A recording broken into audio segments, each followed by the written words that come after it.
Yes. Namaste. A very warm welcome to our esteemed eminent speakers, Pujya Srimad Swami Atma Shraddhanji Maharaj, who is the Adhyaksha of Ramakrishna Math at Kanpur. We have with us Professor B.R. Ramakrishna, who is the Vice Chancellor of SVasa Deemed University at Bengaluru. We have with us Dr. Srinivas, who is the CEO of Illumine Labs. He is joining us from Mumbai. I'd like to extend a very warm welcome to all the viewers on YouTube and Facebook Live, as well as to all the viewers who are going to watch this program at a later point of time. On that note, we would like to say that we are in the fourth day of our program today. The theme of the workshop has been character development for positive personal and professional excellence in the Indian youth. And today's theme has been designed as nurturing Atmanirbharta in our national life. Of late, many people have heard about Atmanirbharta and why it's so important. So let's understand Atmanirbharta in all its glory, especially for our youth. We have the invocation immediately after the small introduction. This will be followed by the benedictory keynote address by Pujya Swami Atma Shraddhanji Maharaj. He'll be talking on his character development in youth for Swa Atmanirbharta Paase. He will be followed by the keynote address by Dr. V. Srinivas, who will address us on catalyzing the character building assimilation revolution across India's educational institutions, followed by the important keynote address by Professor B.R. Ramakrishna, who is the Vice Chancellor of SVasa. He'll be talking on yoga approaches to experiential character development, the contemporary research initiatives and perspectives. Following all these talks, we are going to have a very, very interesting panel discussion on experiential character building nationwide as a foundation for Atmanirbharta. A very warm welcome to you all, and let me go over to the invocation part. It's a brief 2-minute invocation, and please join us in this invocation. Om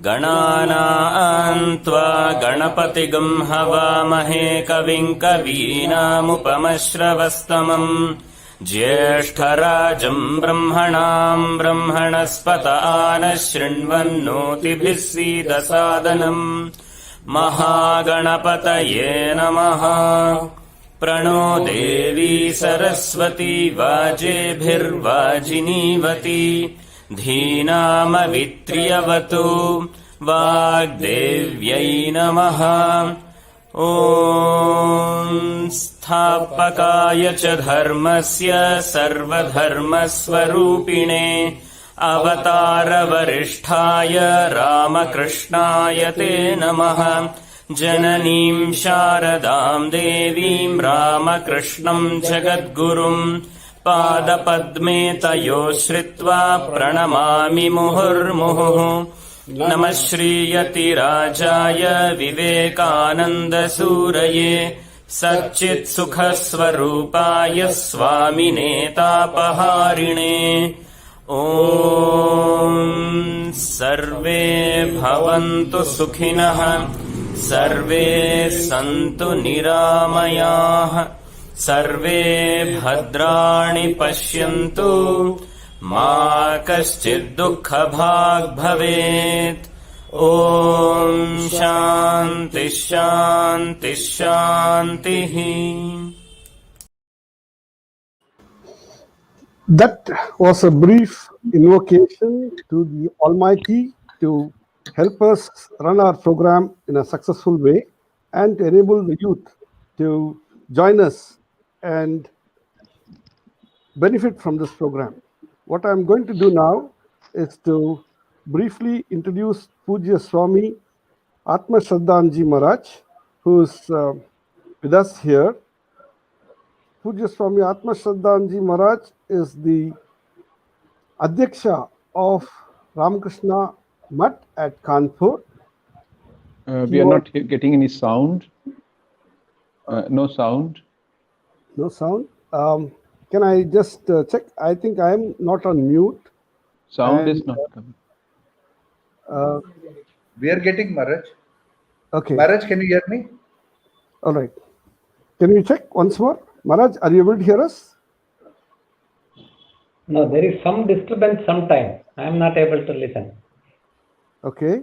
But otherwise, I thought I am able to hear. So audio is clear is what I hear from Swami Satyapriyananda, who is on the call. Yeah. Now it's okay.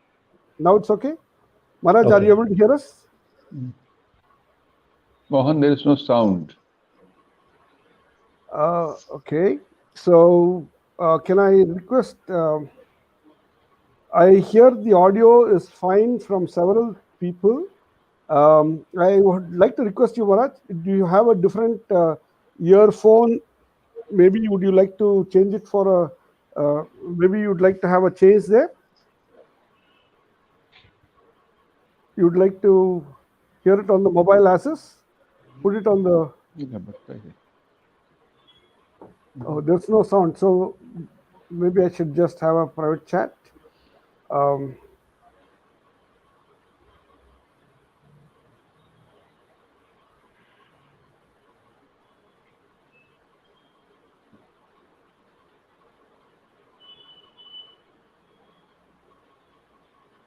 you able to hear me, Maharaj?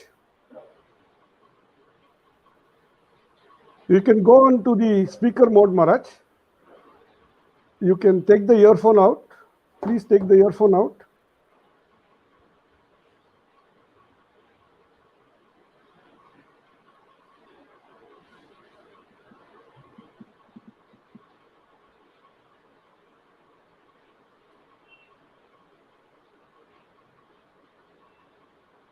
There is no sound.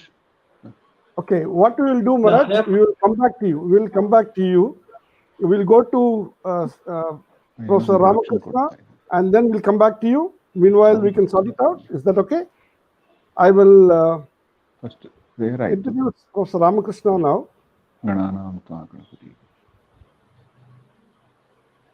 Are you able to hear me, Maharaj?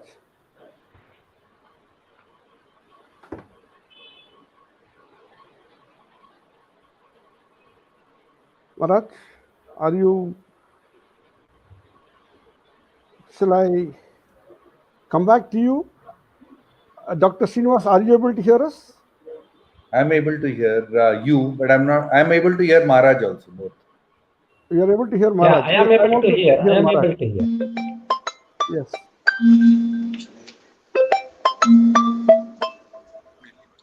Somebody's mobile is ringing. Somebody's mobile ringing. Maharaj, are you able to hear us? We are able to hear you. Maharaj, can you please remove the thing out? Okay, I think we have a technical situation right now, and what we will do is we will get in touch with Maharaj. Maybe I should like to request Professor B.R. Ramakrishna to give the first talk, and then Maharaj's problem will be sorted, and then he can do that. Is that okay? And then Dr. Srinivas. We are able to hear Mohan. Gokul is telling. Yes. I think I heard. Yes. Can you remove the headset and use the speaker? Yes. Mari. Yes. Okay. Swamiji is reading the comments. Maharaj, you can try speaking into the phone, speaking without the headset, Chats. So private chat. Swamiji, please try replacing the earphone. Please try the earphone out. Phone jack. Is it not? You can try speaking without the headset. Is this audible? Yes, Maharaj. Audible. Is this audible? Yes, Yes, yes. Audible. Oh, I'm not able to hear anything. So I'll presume that I am audible and I start speaking. Yes, Maharaj. Please, Maharaj. Right. So I will just introduce you, Maharaj. So, and, my namaste to everyone. Greetings to all my co-panelists, Mr. Srinivas and Mr. Ramakrishna, Professor Ramakrishna. I'm glad that we are here participating in a very important and very relevant theme for today. My thanks and congratulations to Dr. Mohan for organizing this and all the team which has been helping him. So the subject which I take up for discussion for next few minutes, and then later we also take part in the panel discussion, is character development. So the subject that is coined it is this way, that character building, is it a passe in the context of Atmanirbharta. So the word Atmanirbharta, which means the nirbhara, dependence on the self, on oneself, in a very relative, in a very practical, pragmatic way, that we become dependent on oneself. So this morning when I was speaking to Dr. Mohan, he was speaking about, can one really do so? Because we do depend on so many things in this world. He was citing somebody saying, if suppose I need to undergo a surgery, I can't really do it myself. I need somebody. So what is Atmanirbharta then in that context? So I would say it this way.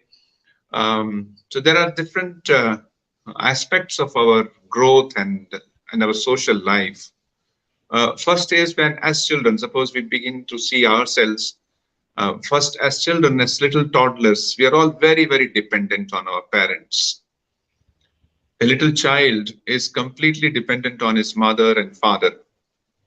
So from that state of dependence, as he grows, particularly when he comes to teenage and youth, he begins to realize that he's quite independent, that he can take, he can walk around, he can take his decisions, he develops a sense of will, he decides his career, he decides which way to go in his life, what to wear, what not to wear, etc.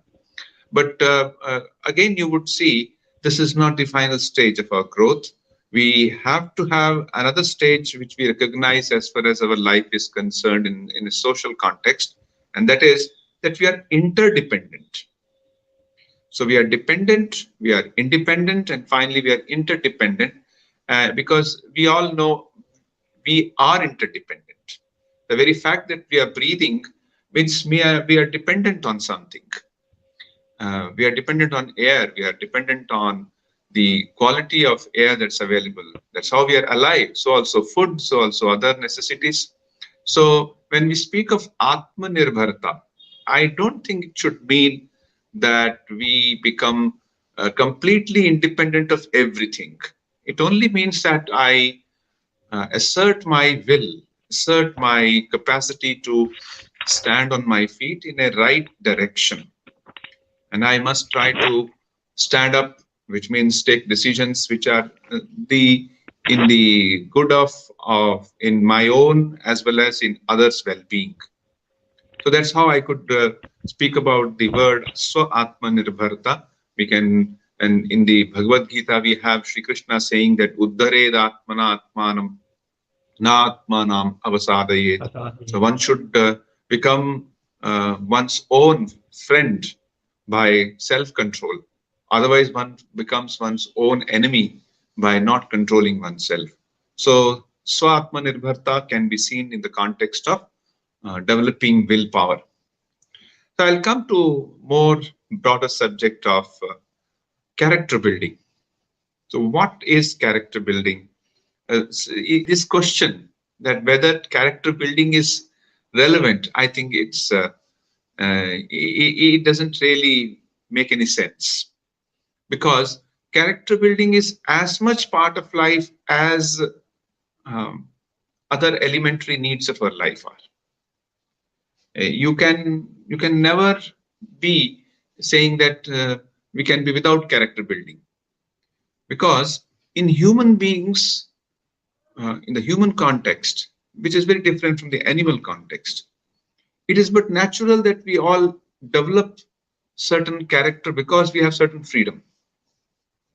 Animals do not have that much freedom as human beings have.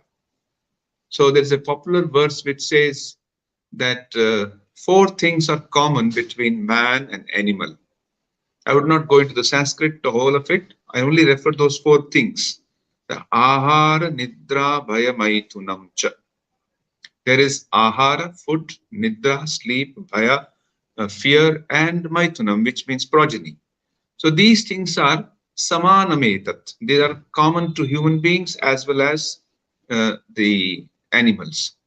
But what is not common is the dharma, or capacity to grow at a level which is different from the animals. In animal level, there is no dharma. Their dharma is only what the nature has designed for them.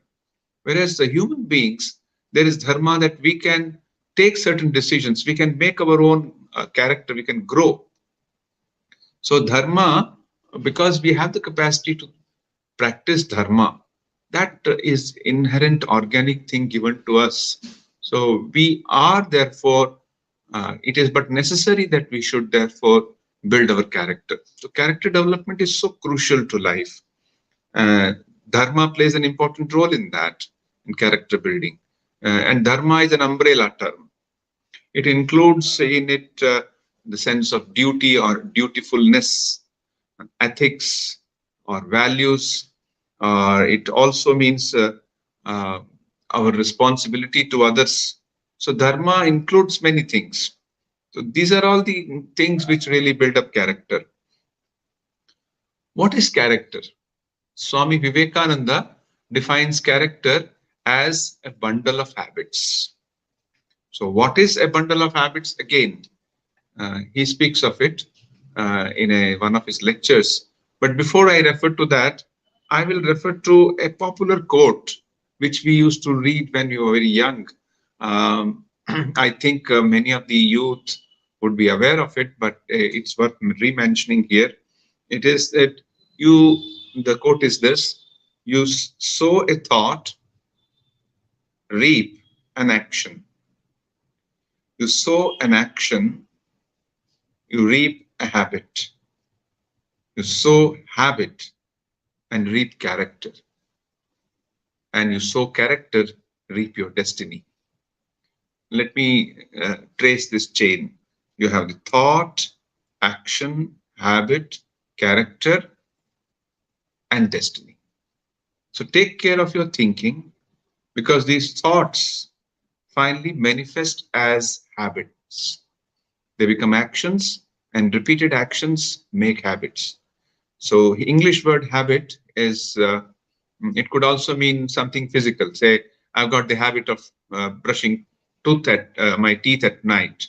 That is one way of using the term habit. But in a deeper sense, the term habit means samskara. Samskara is the mental habit, the mental impressions, the mental tendencies that we all make through repeated actions or thinking. Go on doing right things, go on thinking right thoughts, and that is how the character is built. To say that whether character is important today is actually begging the question, because character building is as much a part of life as eating, as drinking. How can a person be without character? Either he has a poor character, or is a very powerful character, rich character, good character. So if the bundle of habits is pure, is good, the samskaras are noble samskaras, we have the noble character. And if the character, is when the habits are not noble, the samskaras are not noble, they have a bad character. Essentially, it is the manifestation of what you already have within. As to whether character building is important, well, definitely it's important. Because without that, without the character building, you cannot have society running. I have a small printout of a small note.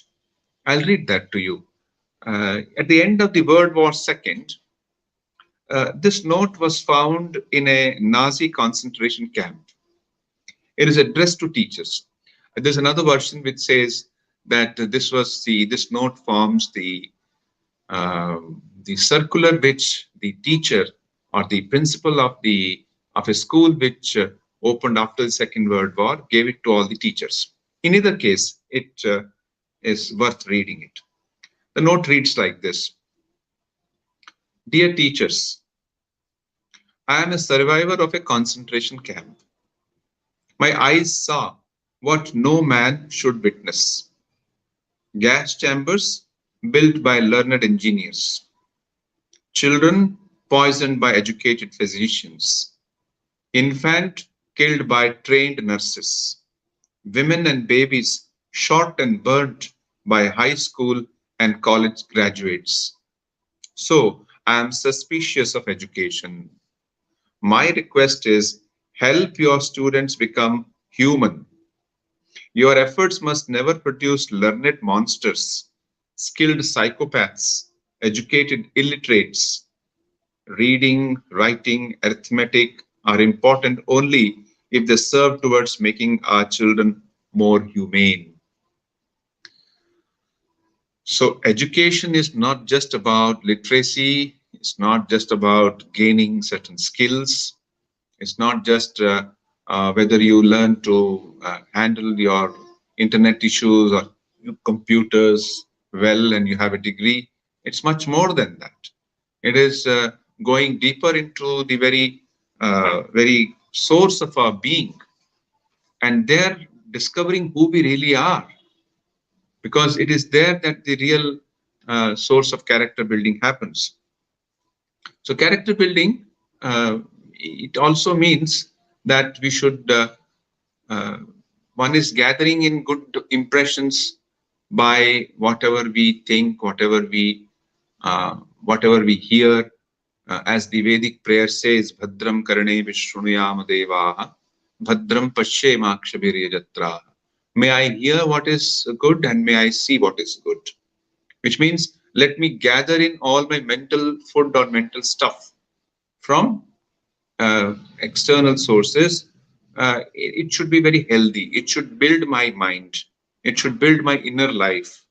So this inner life has to be, there's a one side of it. The other side of the character building is strengthening of willpower.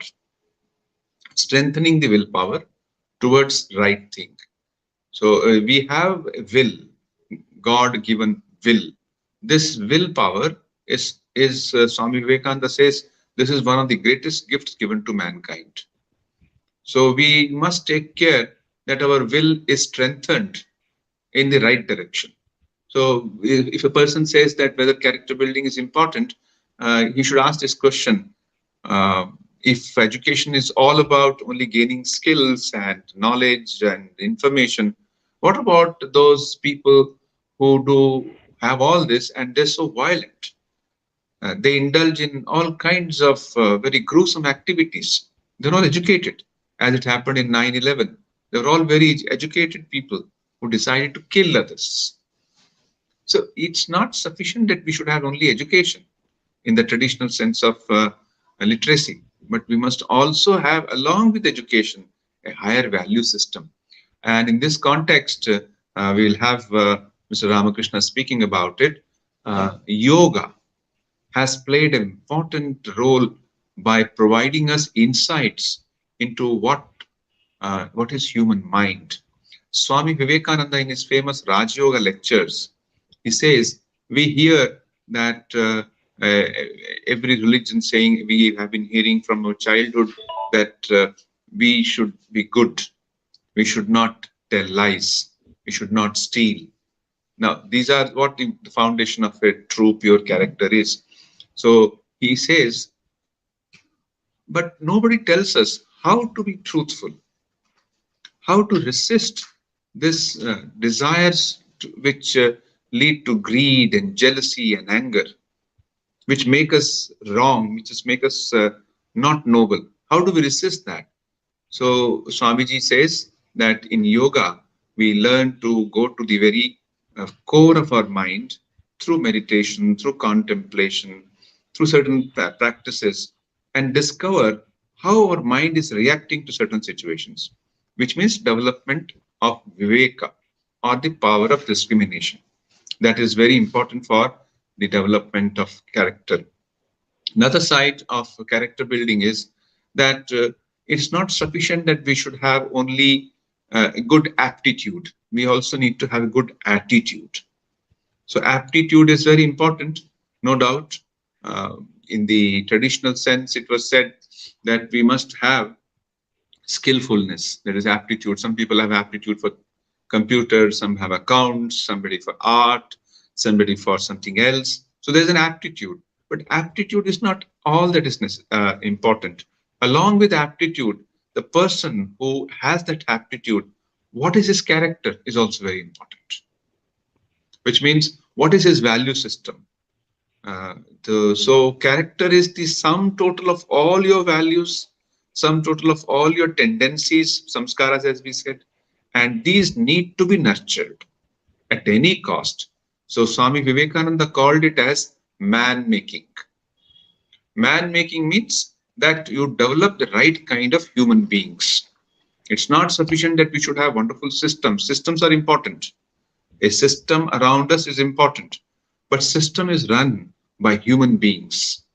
So even if you have the best of the systems, we have the worst of the human beings, the best of the systems also will not work.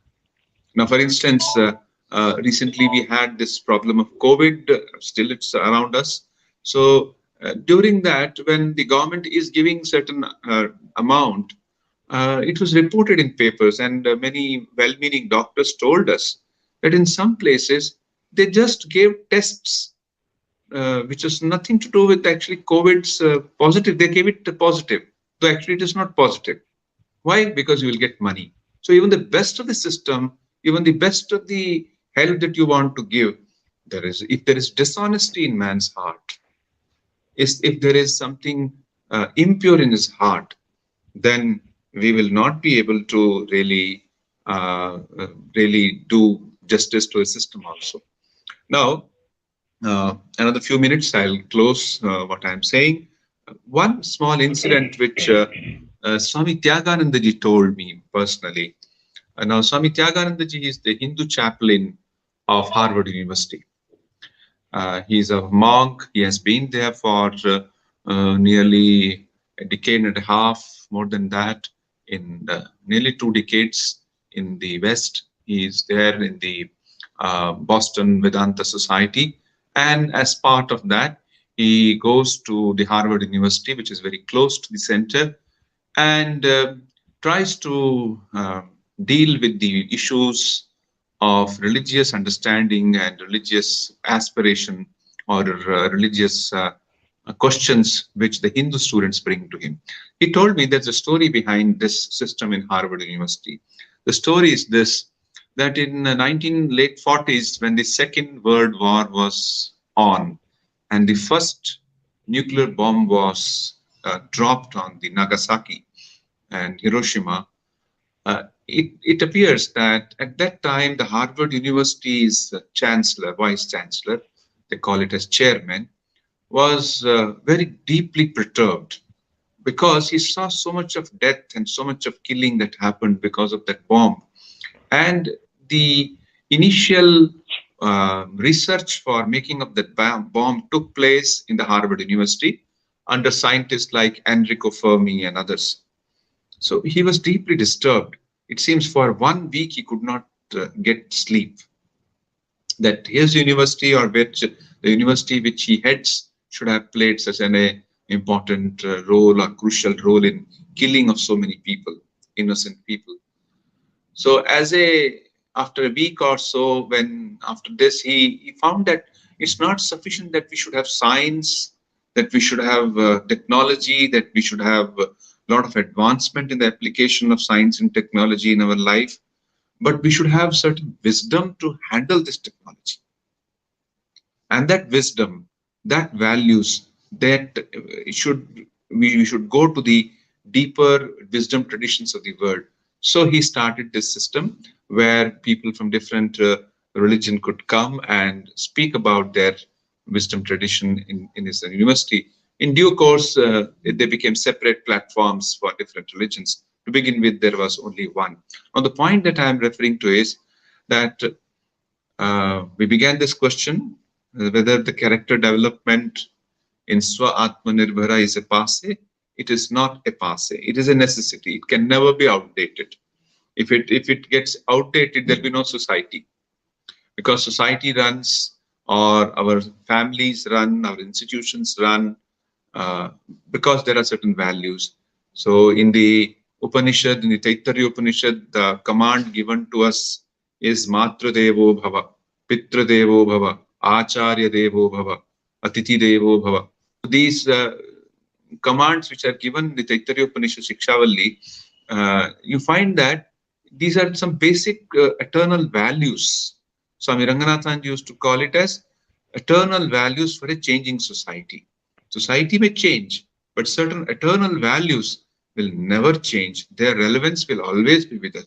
See, only in human beings these higher values are there. You never punish an animal for killing another animal. Suppose a lion in the jungle kills a deer, you don't punish the lion.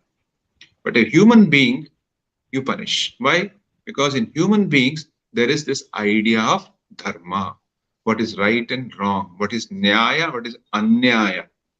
And that comes from our value system. So to say that it's a passe, it's not, it is outdated, the character building is out, it only shows a person doesn't understand what character building is and how character building is so important in our life.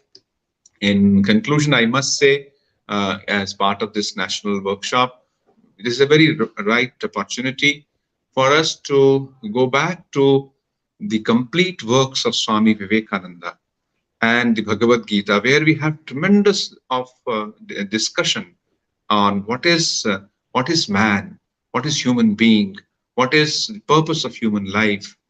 And there you will find all the inspiration, all the guidance, all the light for your whole effort to build and improve our character. Let us remember one thing, that this desire to improve, desire to change is so inherent in human beings. Only in human beings we always want to improve ourselves. And that is so because essentially we are perfect. And that perfection is what we call in our Vedantic terminology as Atman or Satchidananda. The Satchidananda or Atman or our divine consciousness, the more we manifest, the more our character becomes pure and the more it manifests our real nature. So I am very glad that I could share a few thoughts on character building and its importance in our life. Thank you very much.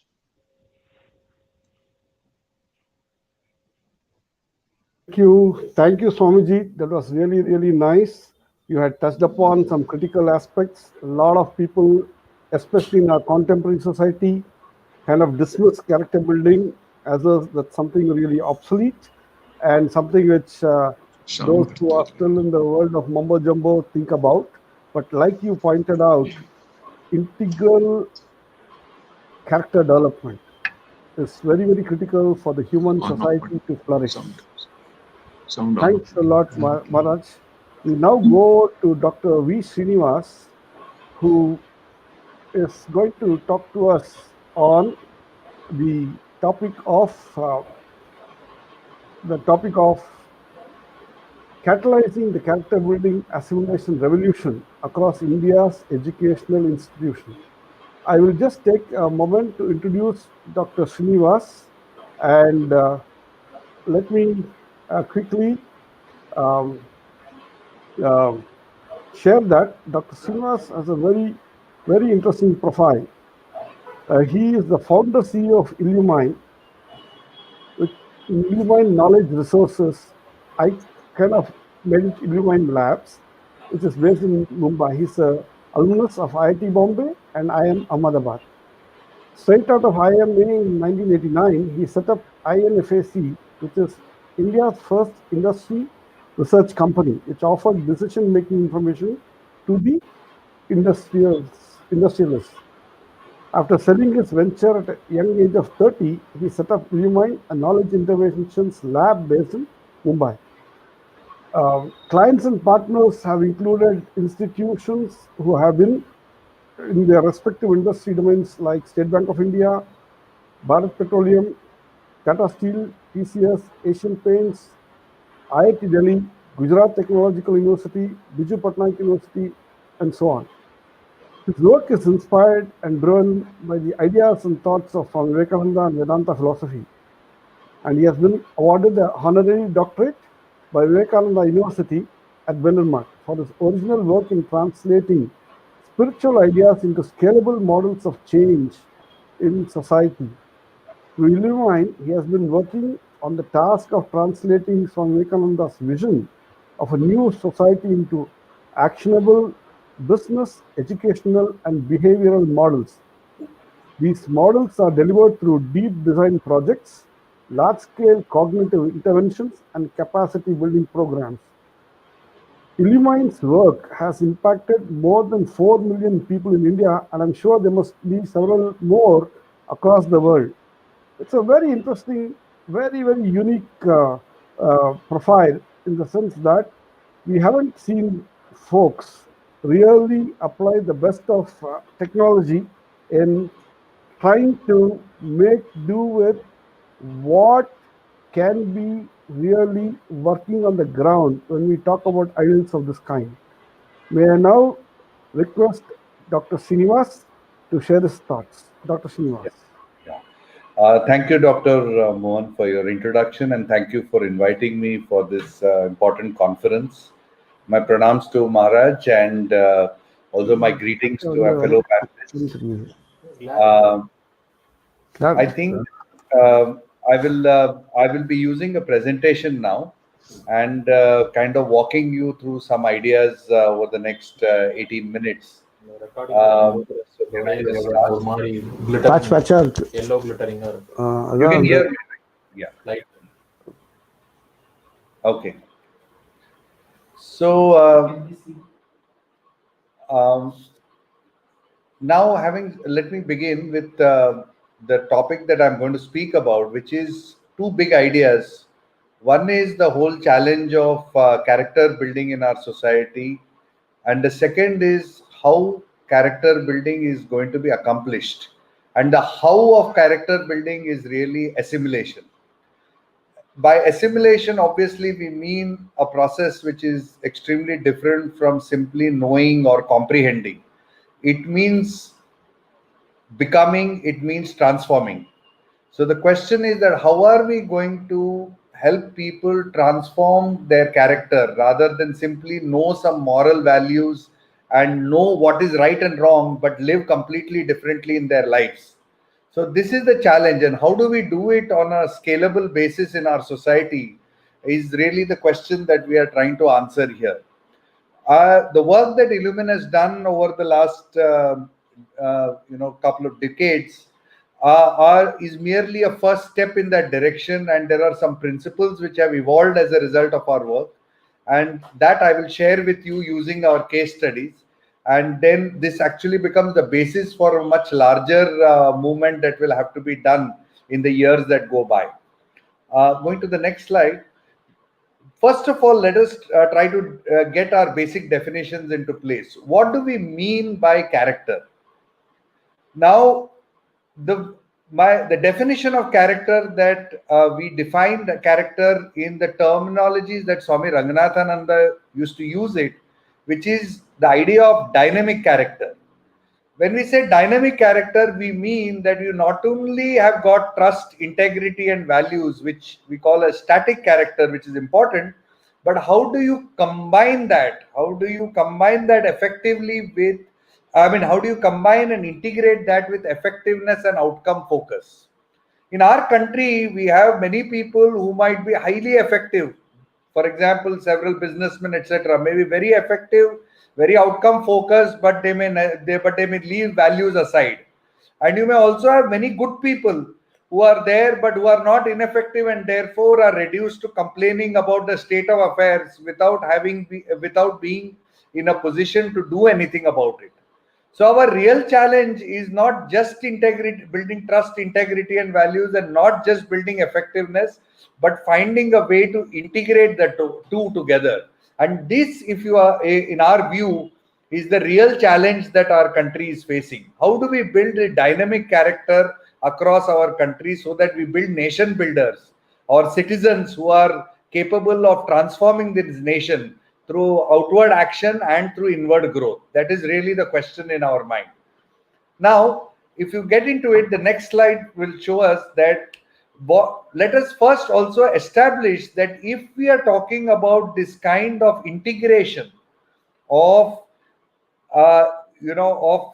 both trust and values, which is static character plus the ability to be effective, the basic difference that we have found in so many years of our work is that the absence of a dynamic character, it usually results in people becoming victims of circumstances.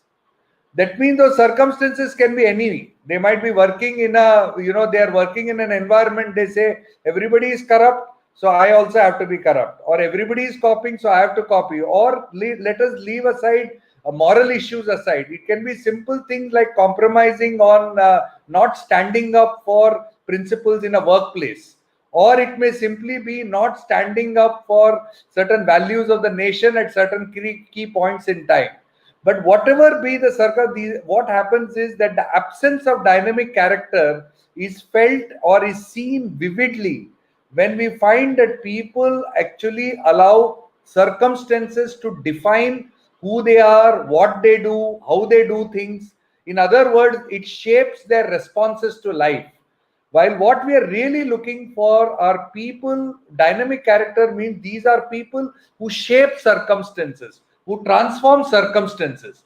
And that shaping of circumstances is not taking place in a sense of interaction only with the circumstances. It's taking place in an inside out process. That means, as you can see in that visual, there is an inner awakening, there is an inner growth in that person, there is an inner consciousness of what is right and wrong, and that inner consciousness of what is right and wrong shapes and enables them to contribute in new ways. So in a sense, dynamic character is about becoming as a person, what Swami Vivekananda called being and becoming, and combined with that, it is contributing or making a difference, which is in a sense a simpler and what you can call a more universal, it's a more accessible form of the same high ideal of saying Atmano Mokshartam Jagat Hitayacha. Because in its final state, becoming means Atmano Mokshartam and Jagat Hitayacha. The same idea in a simplest form is actually dynamic character, so to speak.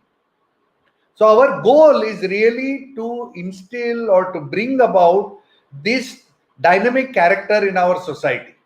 Now, if we want to bring this about, what is the nature of the challenge that we face? Let us look at three key stakeholders in our society in a sense. One is, let us look at the educational system.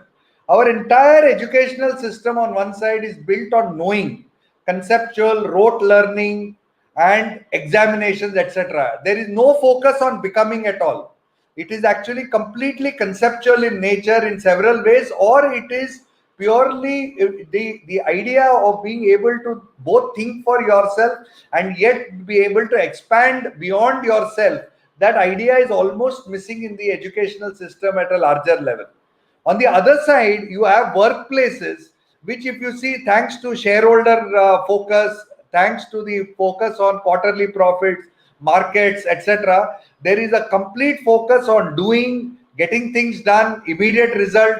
So as a result of it, sustainability fails, investments into long-term people fails, taking long-term choices which may actually involve development of the dynamic character, and which flows out of dynamic character is often compromised at the altar of short-term results that people want to achieve and meeting the pleasing their stakeholders, investors, markets, etc., those kind of things. So this is really, the workplaces themselves are like that. And communities themselves, over years, they have become highly self-centered in our country, highly focused on themselves and on their own actions, rather on their own, selfish or self-centered or narrow self-interest, without looking at the larger impact. You can see that in Bombay vividly, where you see that you have societies which are beautifully kept inside, and when you step out of that society, you find that the whole place may be, there is no cleanliness, there is no hygiene, there is nothing outside, but the people drive into their gated colonies through in air conditioned cars. They drive out of air conditioned cars as if they can't smell the smells that are around. They can't see the people and the circumstances around them. In a sense, there is a callousness and there is an ignoring of circumstances around us, which takes place in communities and which is engendered more and more with this focus on them. And this is also brought out in how people keep their own homes clean, but keep the roads outside dirty, or the lanes outside their houses dirty. So the society itself has locked up itself in this absence of character. You can see it. And because there are people flowing from communities into workplaces, the same people are flowing into the educational system. The educational system is supplying people to the workplaces, and the workplace are demanding a particular kind of people. There is a dynamic which is actually ensuring that this status quo continues to remain. So the entire status quo is like a rigid, it's a rigid negative dynamic which is operating, and therefore it prevents the development of the dynamic character on our society. And this is really the larger challenge that we face as a society. Now, we need to bring a change. And if we need to bring a change, we need to make interventions simultaneously at multiple levels. We have to make interventions. And as you can see on the right-hand side, you can see those three red arrows. You have to make interventions in the educational system. You have to make interventions in the community system. You have to make interventions with parents. We have to make interventions in the workplaces. Unless you bring in simultaneous interventions at multiple levels, we are not going to be able to bring change. If we try to bring minor changes only at a community level, the same people will go back to the workplaces and behave in some other way. Similarly, if we try to change only the educational system, the same people, the workplaces are going to demand a completely new behavior. Or what the teachers teaches at school and what the parent teaches at home will be at cross purposes with each other. So any systematic effort on the lines of Swami Vivekananda, if we want to bring about in our society a Vedantic transformation, if we want to bring about in our society, then we need to attack all the three kind of parts of this tripod simultaneously. And what should be, if you were to ask me, what are the principles on which this intervention should be done? Well, those interventions, the principles have also been have been laid out in Swami Vivekananda's work in several ways. In some places explicitly, some places tacitly. The first big shift that we need is that we have to, what we are going to share with people. Are we only going to share ideas, which is going to give people knowing? That means, are we going to give more information, more ideas, more, pieces which are just going to add to the knowledge that people have so that they talk theoretically? Or are we going to give them and infuse new ideals, and ideals which are built around the vision of dynamic character? And are these new visions, are these new ideals, are we formulating them sharply? Are we taking Swamiji's ideas and crystallizing them into new ideals for our society that can give people some kind of an aspiration for becoming? And the second question is that if this is what we have to help get across, how are we going to teach? Is it going to happen through telling, whether it's a teacher push or a parent push? I mean, it is a push. It is somebody telling somebody. That telling somebody is only going to work in very narrow circumstances. That's why you find that I have seen cases where people have been very good people or good students when they are till 10th standard, because it's a schooling system. But the minute they enter into college, their true colors can be seen, because that telling that doesn't quite work. So it actually requires us to invoke people. That means people have to discover the truth themselves. They have to discover their own appreciation of these larger ideas and appreciate that it is intrinsic to them. They have to understand that dynamic character is something which they have been born with.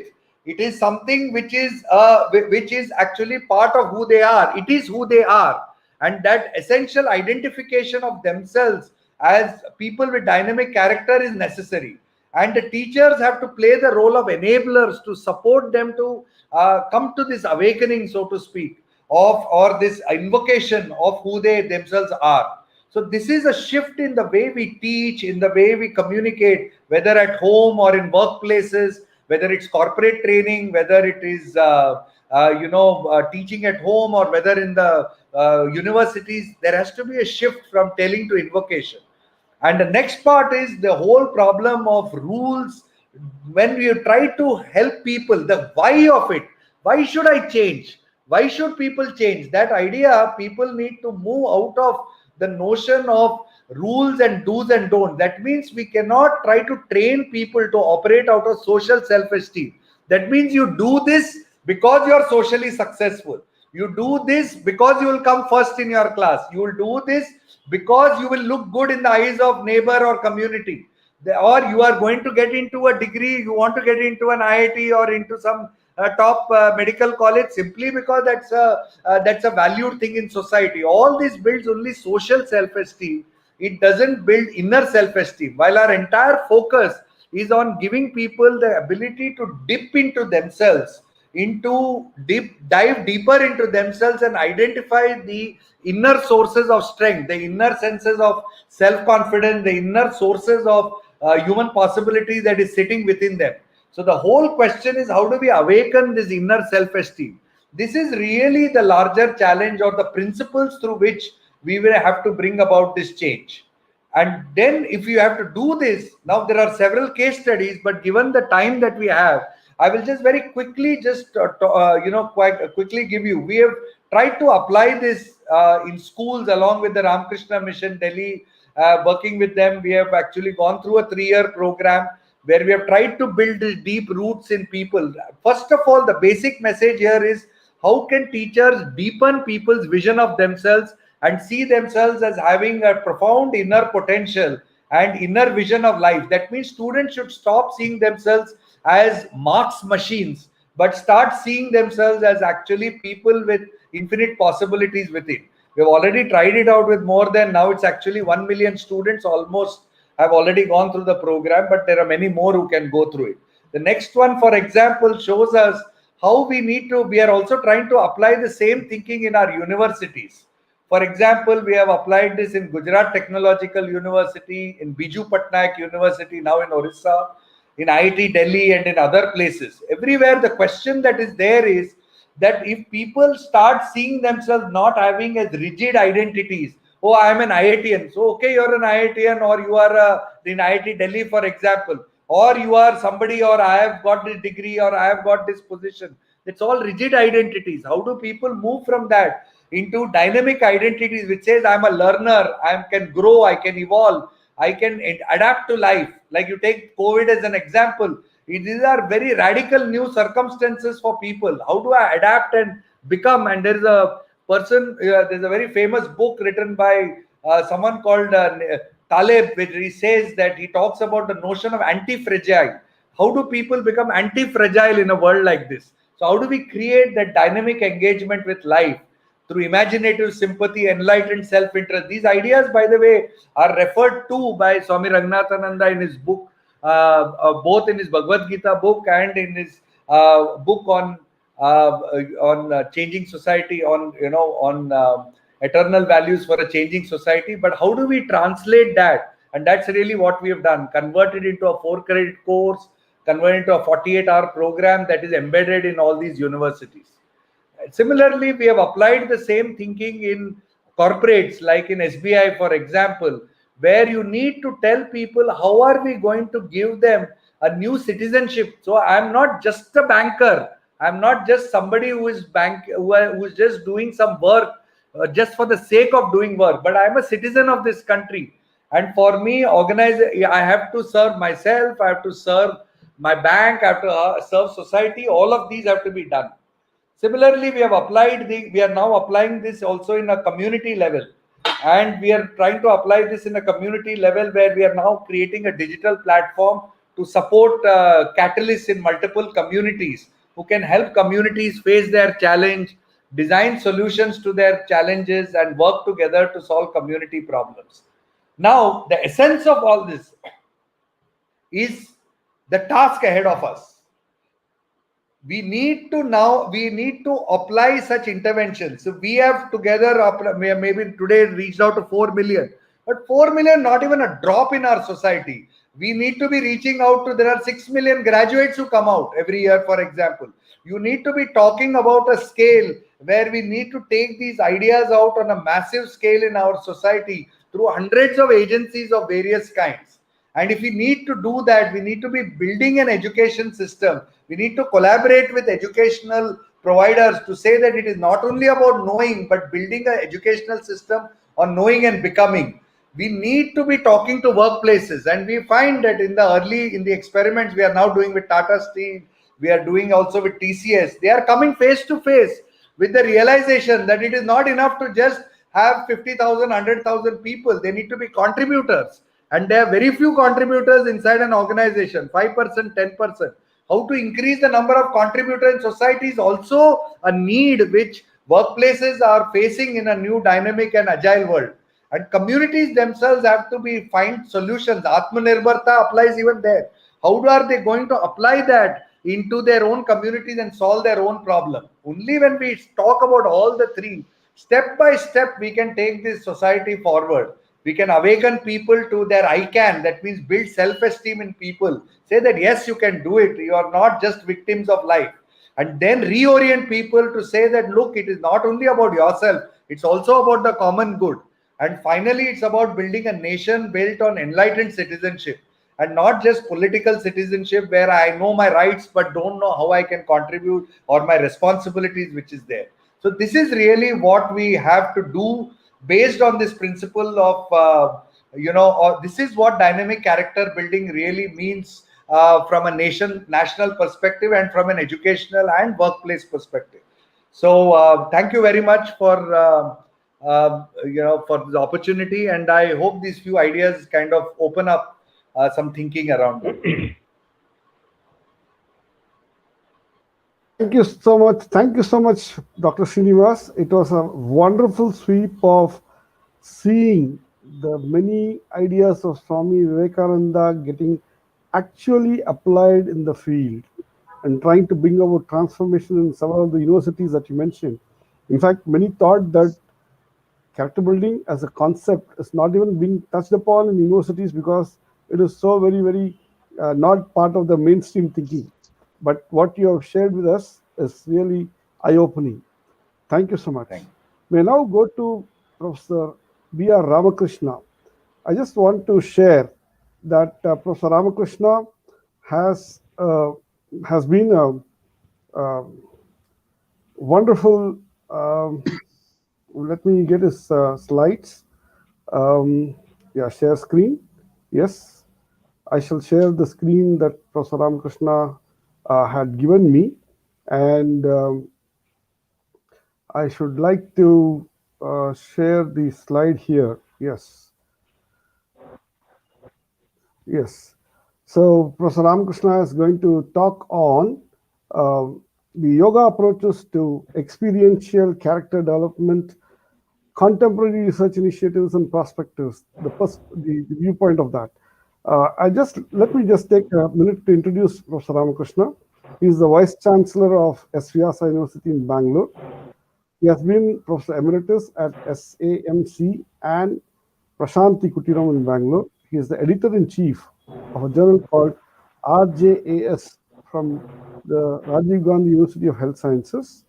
He is the Chief Consultant of Ayurveda and Yoga at Atreya Health Paradise in Bangalore, and also the ex-President and Vice President of CCIM, Ministry of Ayush in Government of India, New Delhi.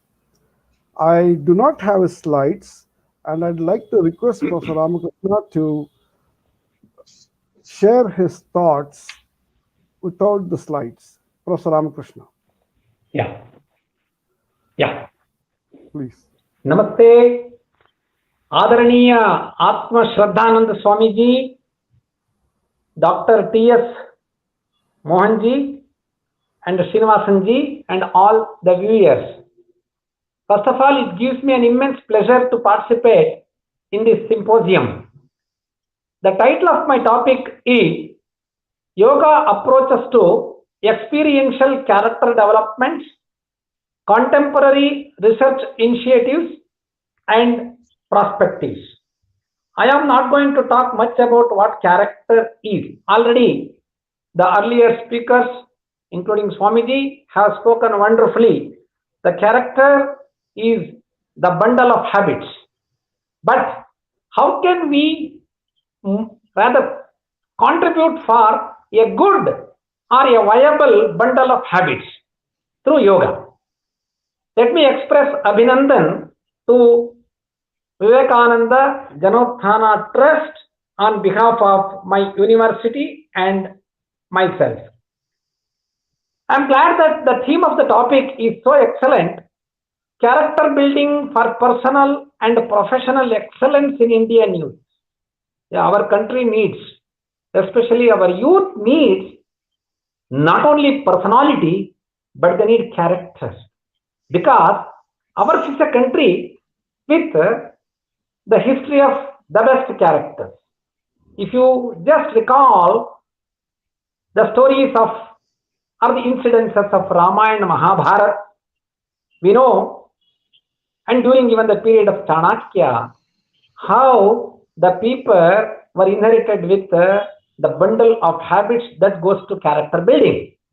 And the workshop, National Workshop on Empowerment of Youth 2020, indeed, for Atmanirbharta, we have to empower our youth because India is the country of youth. In the world, we rather stand on the top with regard to the youth, and youth are the major human resource of this country. In my topic, there are three important aspects. One is yoga approach for character building for personal and professional excellences in Indian youth. Ultimately, a person gets personified only when he enters into a profession. And research. Today, many understand that yoga and all are something connected with our religion, but the contemporary research initiatives have shown that it is a socially relevant science. It is a science embedded with spirituality and the future, the perspectives of the yoga. Let me define what is yoga. The term yoga is a Sanskrit word derived from the root yuj, which means to unite. Ultimately, we require unity. Unity is our strength in any place, at family or in the society or in the world. Sanghe Shaktihi Kalau Yuge. But here, it conveys the meaning that yoga intends to unite the individualized consciousness with the cosmic consciousness. Swami Vivekananda's inspiring speech and his compilations on the four main streams of yoga, Jnana Yoga, Bhakti Yoga, Karma Yoga, Raja Yoga, it is very, very appropriate even today. And the Swamiji's talk at the World Parliament of Religions in 1893 is very much significant, where Swamiji has inculcated all aspects of yoga in a very just way. Let us look into the classical definitions of yoga. Yujyate anena iti yogaha, it is from the Upanishads, the one which unites. Yogaha chitta vritti nirodhaha, it is from Patanjali Yoga Sutra. Chitta vrittis. Chitta is the mind has several vrittis, are the operations or the functions. It is pramana, viparyaya, vikalpa, nidra, smriti. These are the chitta vrittis. And if we do not control this chitta vritti, people go into what is known as non-dynamic or the bad habits. Finally, the bundle of good habits goes to positivity, and the bundle of negative practices definitely it leads to destruction. Therefore, we need to command and the control on the mind. Manah prashamana upayaha yogaha iti abhidiyavate. It is from Yoga Vasistha. Anything that rather calms down the mind, that keeps your mind calm, quiet, released and relaxed is yoga.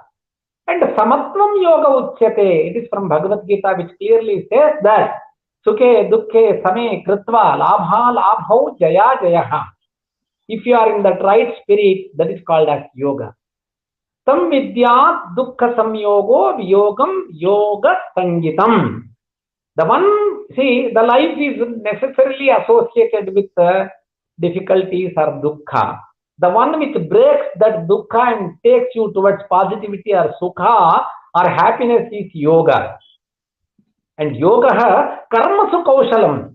It is the skill to attain perfection in your action. And finally, there is one beautiful definition from Charaka. Yogo moksha pravartakaha.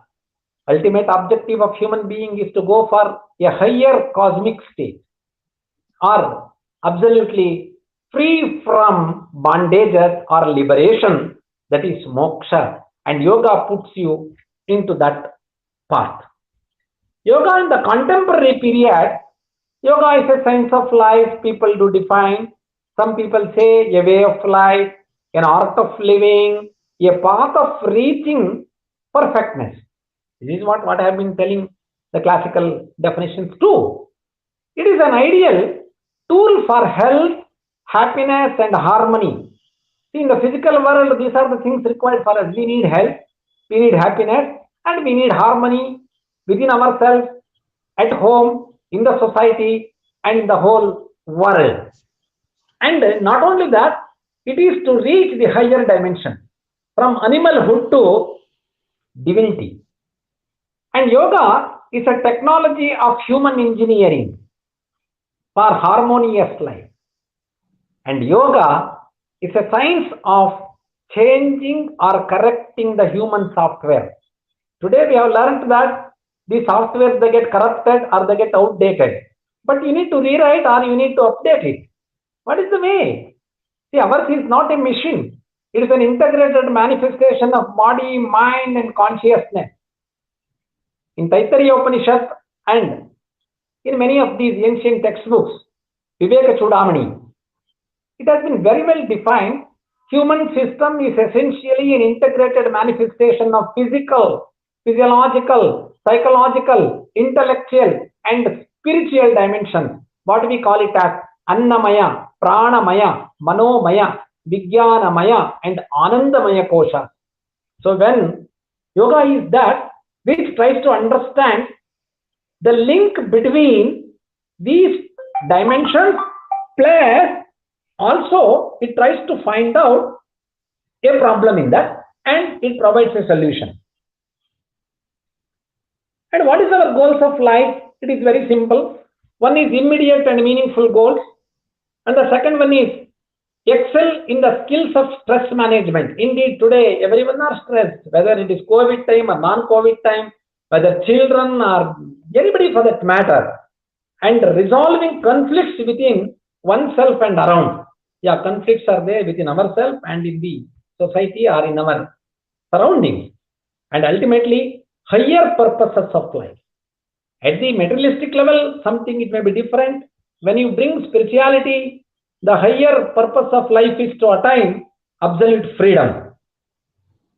It has been said, Chaturvida Parapurushartha, Dharma, Artha, Kama, Moksha. But how this can be achieved? We require a sound state of health. It is said, Dharma, Artha, Kama, Mokshanam, Arogya Moolam Uttamam. Health forms the fundamental foundation. And what is missing today?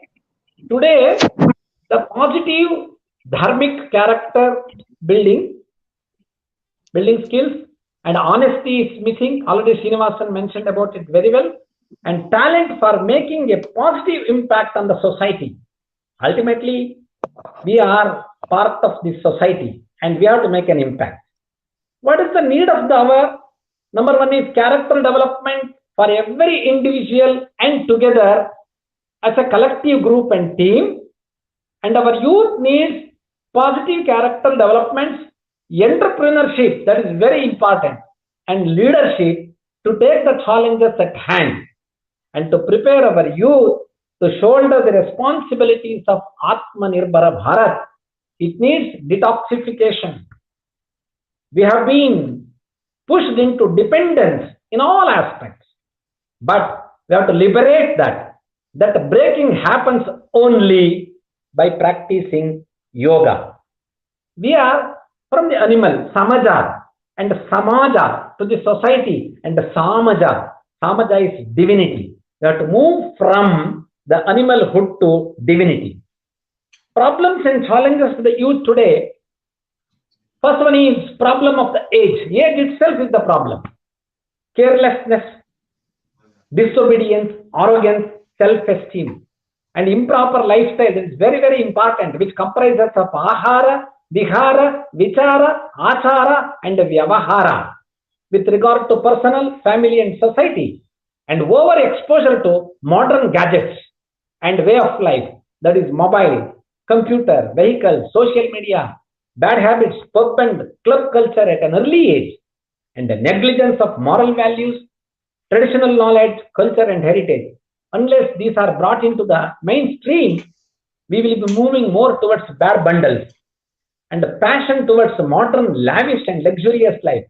I don't deny a high-class living, but the living in a lavish way is not that good.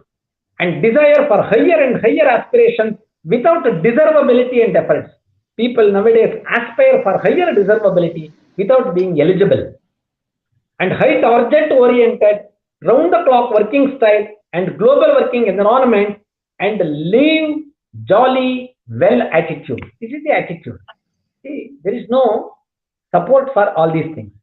And race to achieve something which is not reachable and taking dreams as reality or fantasy.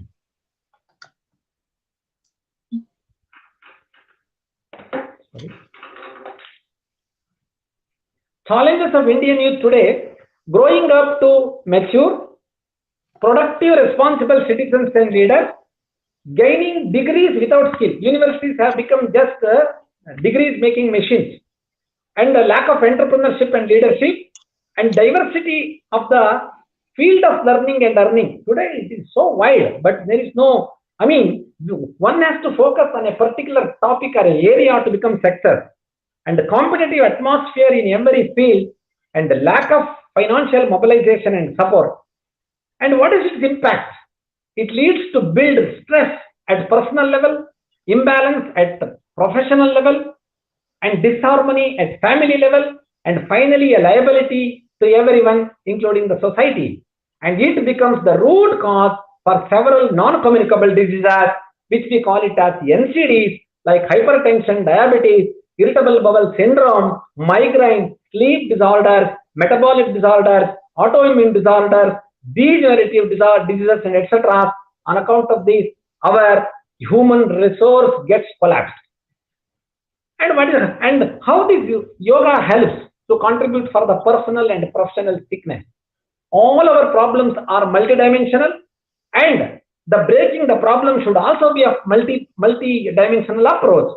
For that, by multidimensional approach, it is conscious-based or knowledge-based and totalistic approach can take the person from health to positive health and prevent physical and mental disturbances and prevent non-communicable diseases and other relative disorders. And the major streams of yoga, there are major 4 streams. One is Dhyana Yoga, knowledge-based, Karma Yoga based on action, Bhakti Yoga based on devotion, and Raja Yoga, that is the scientific method. And it is described as Astanga Yoga, which necessarily comprises of Yama, Niyama, Asana, Pranayama, Pratyahara, Dharana, Dhyana, Samadhi. And Yama Niyamas are the most important, the do's and don'ts. In fact, Srinivasanji was also mentioning here, in the Yama we get Ahimsa, non-violence, Satya, we should be truthful, Asteya, non-stealing, brahmacharya, celibacy, and moving more towards spiritual, and aparigraha, non-possessiveness. And the niyamas are essentially observances or restraints of personal or individual life. They are shaucha, hygiene, santosha, contentment, tapaha, penance, swadhyaya, self-study, Ishvara pranidhana, complete surrender to God.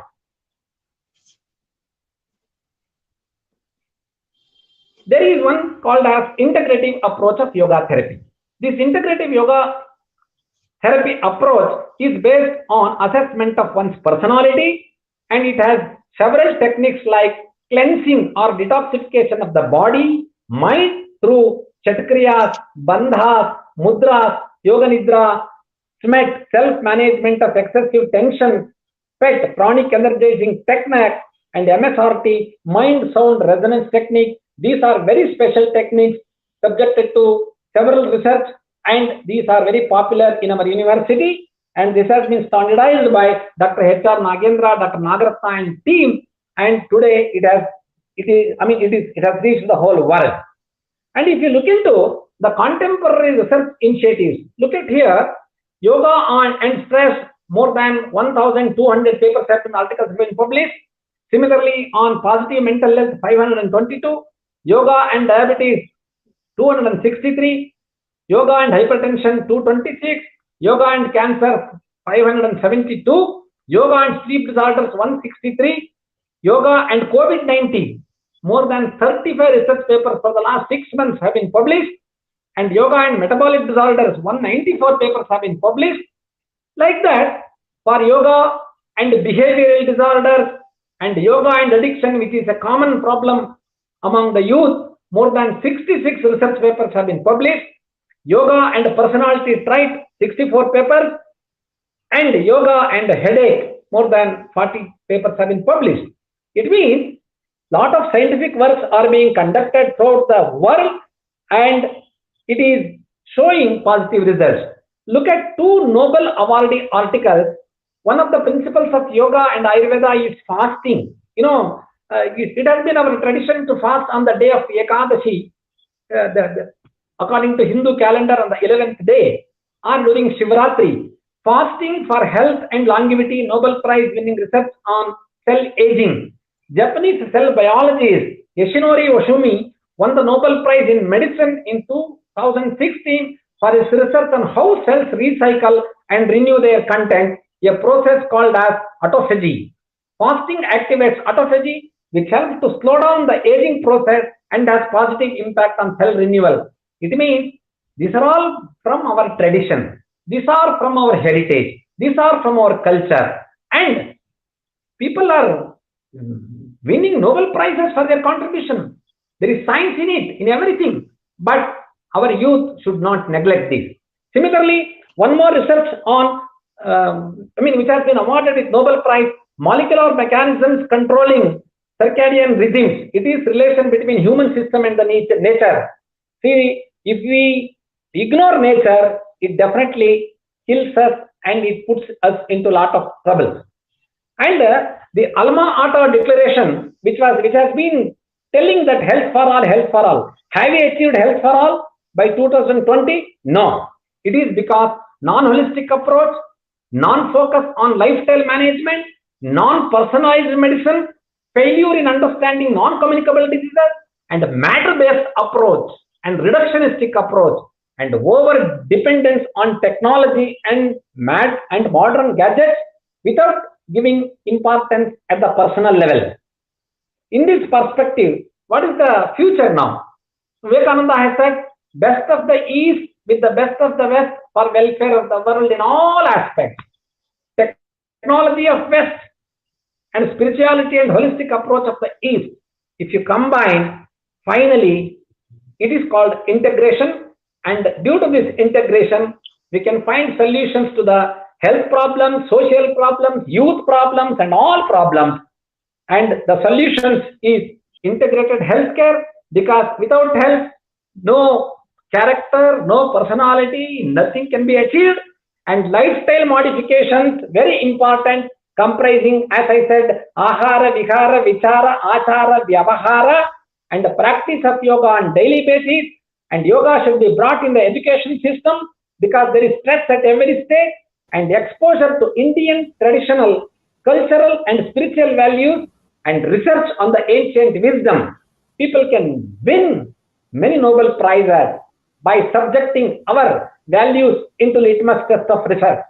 And propagation of Indian knowledge and culture throughout the globe, that should be the responsibility of our youth, and developing nationalism and patriotism.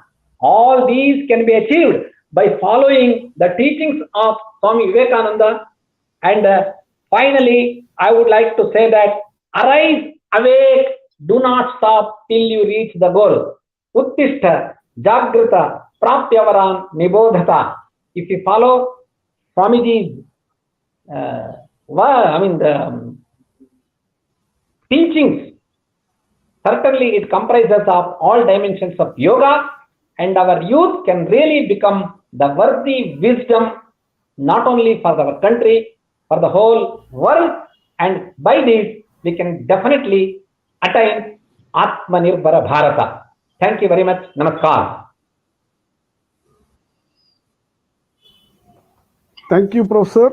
That was a very wide, beautiful sweep of what yoga is, how one can apply it in real life, given the teachings that we have inherited as part of our heritage, and how much of work has been done as part of the research in your deemed university. I really think a lot of our viewers would appreciate and would like to explore your university efforts in greater detail. May I now go to the next part of the program, which is the panel discussion. Now, we all eagerly await the panel discussion, and the title of the panel discussion is also interesting. It is Experiential Character Building Nationwide as a Foundation for Atmanirbharta. So, Prime Minister Modi had talked about Atmanirbharta recently, and he talked in a certain context. But then, what's important to understand is it's not something that we kind of change our shirt and then it is there. There's something more that happens, and Dr. Srinivas nicely illustrated with the efforts that's been going on to make a deep change in the society, and that's a long slog. We'll look at experiential character building and how we should do it, just not nationwide, perhaps I should say, across the world to make things happen. Let me start with a question which has been posed by Subhash Chandra Bhag. Question to Swamiji. As you said, we have to manifest our inner divine nature for true character building. My question is, as a student, how to manifest it in our daily life in a practical way? Thank you, Subhash, for your nice question. The question regarding how do we manifest our divinity. So in one of his writings, Swami Vivekananda says, whatever we are doing is manifestation of our inner power. When we are doing something not that very ethical, that's also manifestation of a power. When we are doing something ethical, which is excellent, that is also manifestation of the power.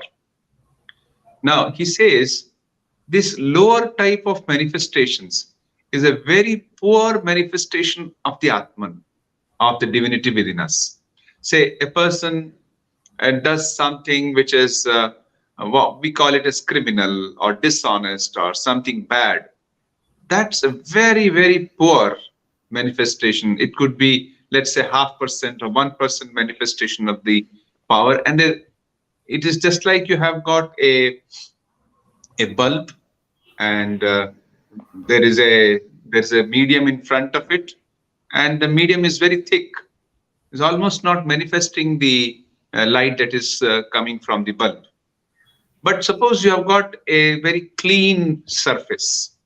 The medium is very pure and transparent. Then you have the manifestation of the light of the bulb. In the same way, when we manifest ourselves through noble qualities, let's say I practice non-violence. Just now we heard Professor Ramakrishna speaking about Yama and Niyama, which comes from the Patanjali's Ashtanga Yoga. So Yama and Niyama, when you practice that, when you try to practice them in your day-to-day life, you are manifesting the Atman within. Say, for one is Yama Niyama means basic principles like I have the power of self-control, of non-violence, of self-satisfaction, of Ishwar Pranidhana. This 5 yamas and 5 niyamas. I have just put them in a very short way. So that's one way of manifesting the divinity within us. Another way is when I grow in that. When I grow in yama niyama, I develop a social concern. I feel for others. Swami Vivekananda says, one who feels for others is a Mahatma. One who feels only for himself is a Duratma. Very simple. One who is very self-centered is a Duratma. One who is feeling for others is a Mahatma. So Mahatma does not mean wearing a particular cloth or having a particular name. They could be a great help. These external auxiliaries could be a great help. But the real Mahatma is an inner state of being.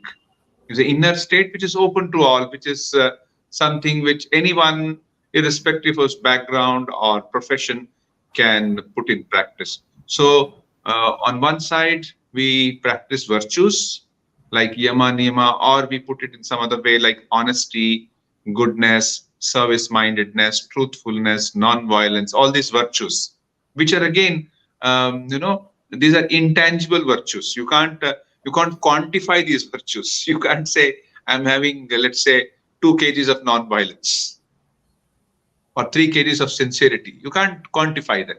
So they are very intangible. So on one side, practice of this, and secondly, which is very important, being concerned about others' welfare. And this welfare again happens at 3 levels, which is physical, intellectual, and spiritual. So try to help others physically by giving food, by giving, say, clothes, by all the things which meet their physical needs, and intellectually help them by giving right ideas, by providing them professional training. You can help them in some way. They can stand on their own feet, as well as give them right ideas, and spiritually help them help others by manifesting values in their life. You yourself practice the values and help others to practice the values. That's how we can possibly practice this manifestation of the divinity in our daily life. Wonderful, wonderful. Swamiji, there's one more question that's come up, and I'd like to show that. Shankar Ganeshan is asking, if character building is so integral for humanity, why it's totally ignored in schools and colleges globally? So I guess this question is for you, and followed that, maybe Dr. Srinivas should also answer that, because he has been experimenting with universities and getting them to come on board, and we'd like to hear his experiences too. Swamiji. As to why, if character building is so integral to life, and why it is neglected in education system, that's a big question. Why it is neglected? Because as I see it, people think it is not of immediate value. What is immediate value? Money, career, or growth at a material level. It is only when they actually get into life, actually in the workplace, they find that this itself is not sufficient. Then they look back, then they say, oh, character building is very important. In a house, you may have people who are all very, very educated, having maybe all the members of the family are having PhD. But then where the mind is fixed, that's more important than just having a PhD. I'm not saying PhD is wrong. Having a PhD is wrong. But then Sri Ramakrishna used to say this way. So you have got this eagle or vulture. This vulture can fly very high into sky, miles together. You can see almost like a dot. The vulture is gone so high up, but somehow its eyesight is very, very sharp. Its eyesight is fixed only on a dead flesh or a rotten, mouse lying on the field.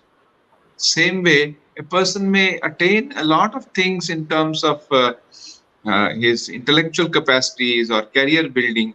But what essentially he is seeking? He is seeking some only some monetary things, or he's seeking some name and fame, some sensory enjoyments.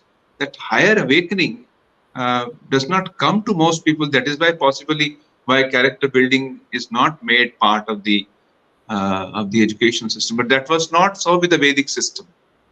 In Vedic system, it was very much part of that. That's why I quoted from the Taittiriya Upanishad, Matru Devo Bhava, Pitru Devo Bhava.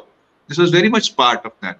So if somehow those Vedic ideas, which Swami Vivekananda so emphatically spoke on, can be brought into education, much of our problems of crime, of so many imbalances in society, and so many other things will be solved.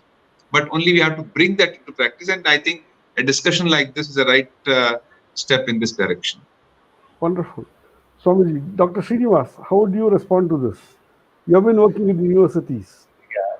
So there are 2-3 points I'd like to make. One is that I think that a lot of teaching has been focused. I mean, a lot of colleges and schools everywhere have focused a lot on moral values and on teaching morality in the form of do's and don'ts, which is very different from the character building that Swamiji wants us to have, which is actually about, as he says, character, it is man making character building, assimilation of ideas. So that idea, the first problem is that there is a focus on morality rather than a focus on, I think, strength.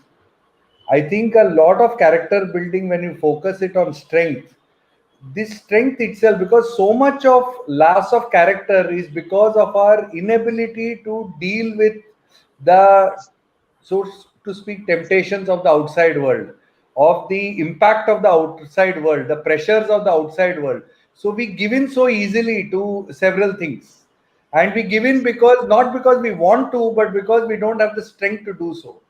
So I think that a focus on strength building in people, and by strength it's a very wide idea.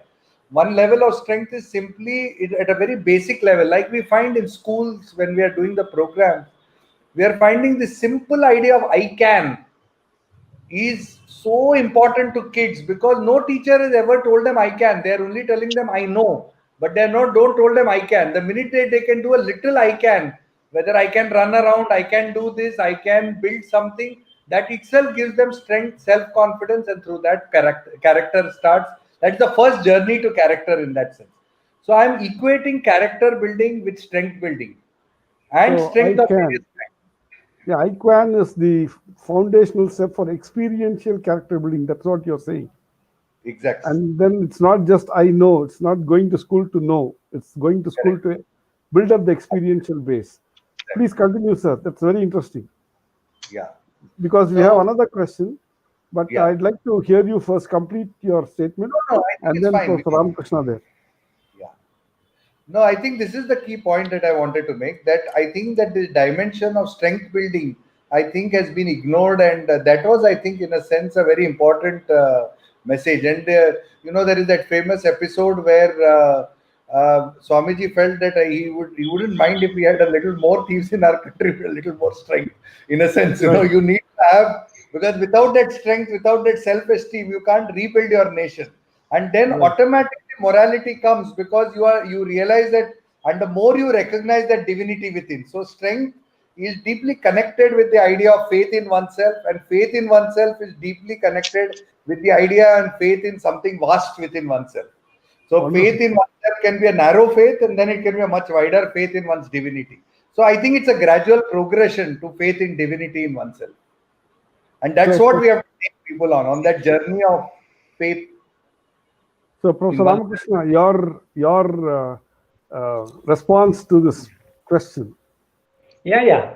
See, whether it is Indian youth or the Western youth, we have to equip the community with Vidya Vitarko Vijnanam Smritihi Tatparata Kriya Yasyaite Shadgunaha Saha sarvamati vartate. This is a reference from a text of ancient book. See, Vidya, knowledge. You have to provide the contemporary knowledge and the traditional knowledge both. Vitarka, you must create logical mind. I mean, we cannot say it is good or bad. You create logical thinking in the recipient, in the student or in the youth. They will decide. Vijnanam, you should bring science into your teaching.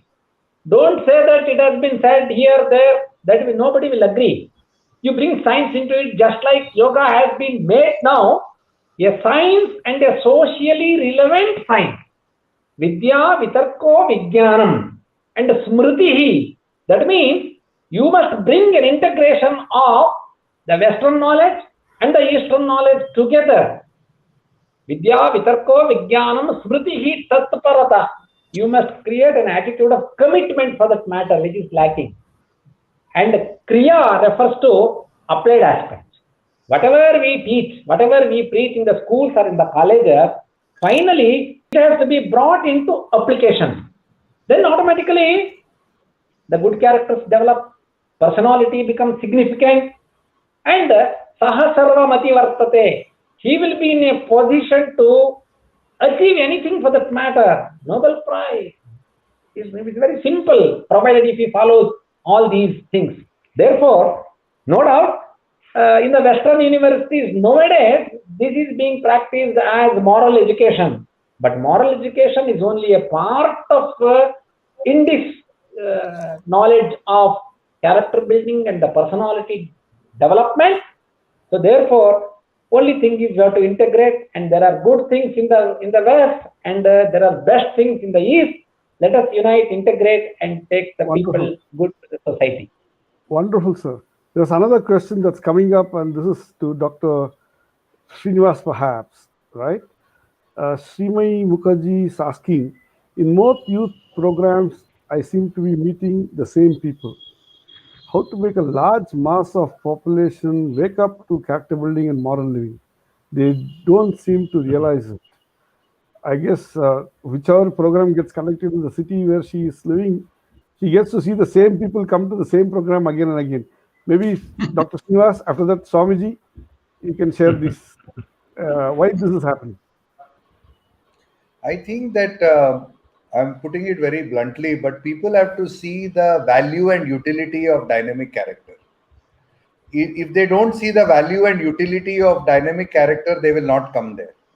So the real question to be asked is, or character. Now, what is the value or utility of character building? That is really the question we need to answer in people's mind. So my understanding, at least from whatever we have done, is that people, they recognize the value and utility when they realize that it is that which gives them, for example, freedom to act in a particular way in the workplace. It gives them a sense of freedom. It gives them the ability to make meaningful choices which are relevant to what they want. It enables them, for example, to really experience what Swamiji talked about, this joy of expanding yourself, the joy of inclusion of others. They have to experience these joys, and they have to experience the value of character building. I think that if we try to present character building as something that is nice to have and you must do it, then I don't think youth are going to come. I think if we want to attract youth, you have to give them the value of character building. And frankly, there is another set of value in a changing world. And you know that terminology, eternal values for a changing world, has turned out to be prescient of Swami Ranganathananda, because if you see now, corporations, for example, are almost major corporations talking about being future ready. They are talking about being able to deal with a rapidly transforming world. Now, in that world, they are now beginning to talk about resilience. They are now beginning to talk about the idea that people should have the ability to face and also be adaptive into new circumstances. What is this if it is not actually dynamic character building, and which is built on this inside out and something that depends on yourself as a person? So if you, I think the value and utility, if it becomes clear to you, you will have many, many more people landing up in these programs. That's very interesting. Outcomes are very critical for people to experience and perceive, for them to invest in it. Swamiji, what's your take on this? The same set of people coming up for all personality development camps, perhaps that Ramakrishna mission conducts. Is that a similar experience, or is it that you get Not different people? always, but one thing is we can also see from the perspective of our educational system and history, the history that has been taught to people, or the educational, especially when the child is very young, say when he is in primary school or in high school, how he has been made to believe that only material values are the only values, or imitating the West is the only way of what is called being very progressive. This mindset has to change. Then only you will get more and more people get into uh, personality development programs. As to why only the same set comes, well, it's welcome that it is the same set comes, but then of course we need more outreach. We need to reach out more people, and there are people silently working at this level. There are many organizations, many groups, many private individuals who are working at that level. The work is happening, but possibly it is not sufficient. Say, you also have to bring in, let's say the new educational policy has come. Let's hope these values people will begin to get right from the beginning of their life. So when they grow up, we'll find more number of people interested in this. And then our colonial mindset, when I speak in the history, the colonial mindset also will slowly disappear, and we will have faith in our own cultural roots and our own cultural heritage. Then they will have definitely more number of people getting into these programs. Wonderful, Swamiji. So the colonialism of the mind and the inability of the people to appreciate. Now, how much of it is getting reflected in NEP, National Education Policy? Maybe Dr. Srinivas, I should ask Dr. Srinivas, you had this foundational programs which will really build up the character building efforts in a big way across the nation, scalable way across the nation. How much of it could you influence into the national education policy that was announced last year? To be very honest, very little. To be honest, very little. That's a very, very solid, courageous statement, if I may kind of say so, because there seems to be somewhere a reality that says character building, the way it is being talked about, is not still understood. And yet we find that its implications are real huge. For those who think through, it's really huge. For those who don't, they don't see the immediate benefit, so then take it up. Maybe I should ask another question. If character building is such a, what do you call, obtruse and vague concept, what would experiential character building mean, Dr. Srinivas? Actually, I'll give you an example of something that we are trying, which is currently happening. We have designed a small set of 20-minute units, which are called Vivek units, which are simple, or 20 to half an hour, 40 minutes maximum. So, for example, Vivekananda Cultural Center of the Ramakrishna Mission in Chennai, they have been running these small units in various. It's given free of cost in colleges, etc. Now, one of the units, for example, and there are a series of units like that. One of the units, for example, uses a very simple formula of belief builders and belief busters.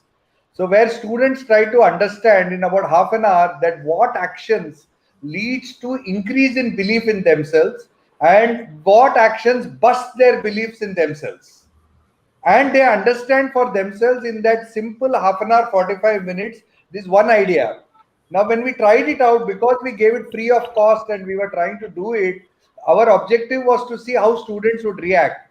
The beautiful thing is that Maharaj, he called up just 2 days back and he was mentioning that the response from students is so interesting because they find this simple idea of belief builder, belief buster, simple to adopt and simple to apply in their life. That anything I do which breaks my belief in myself, I should shun.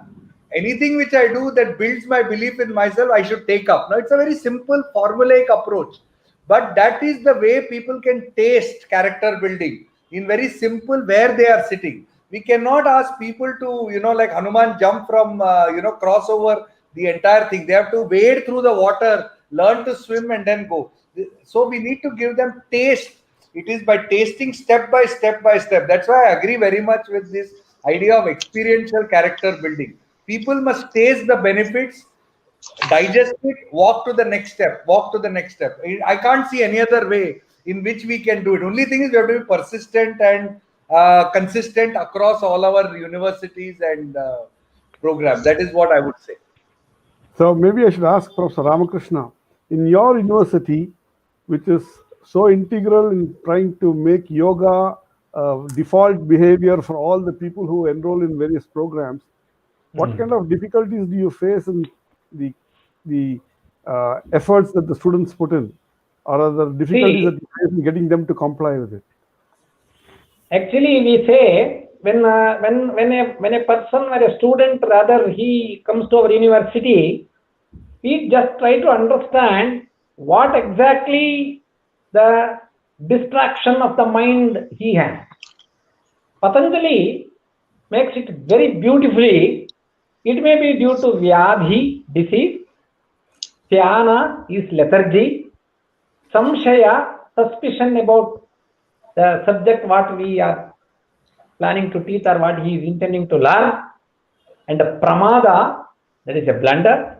And alasya, that is laziness.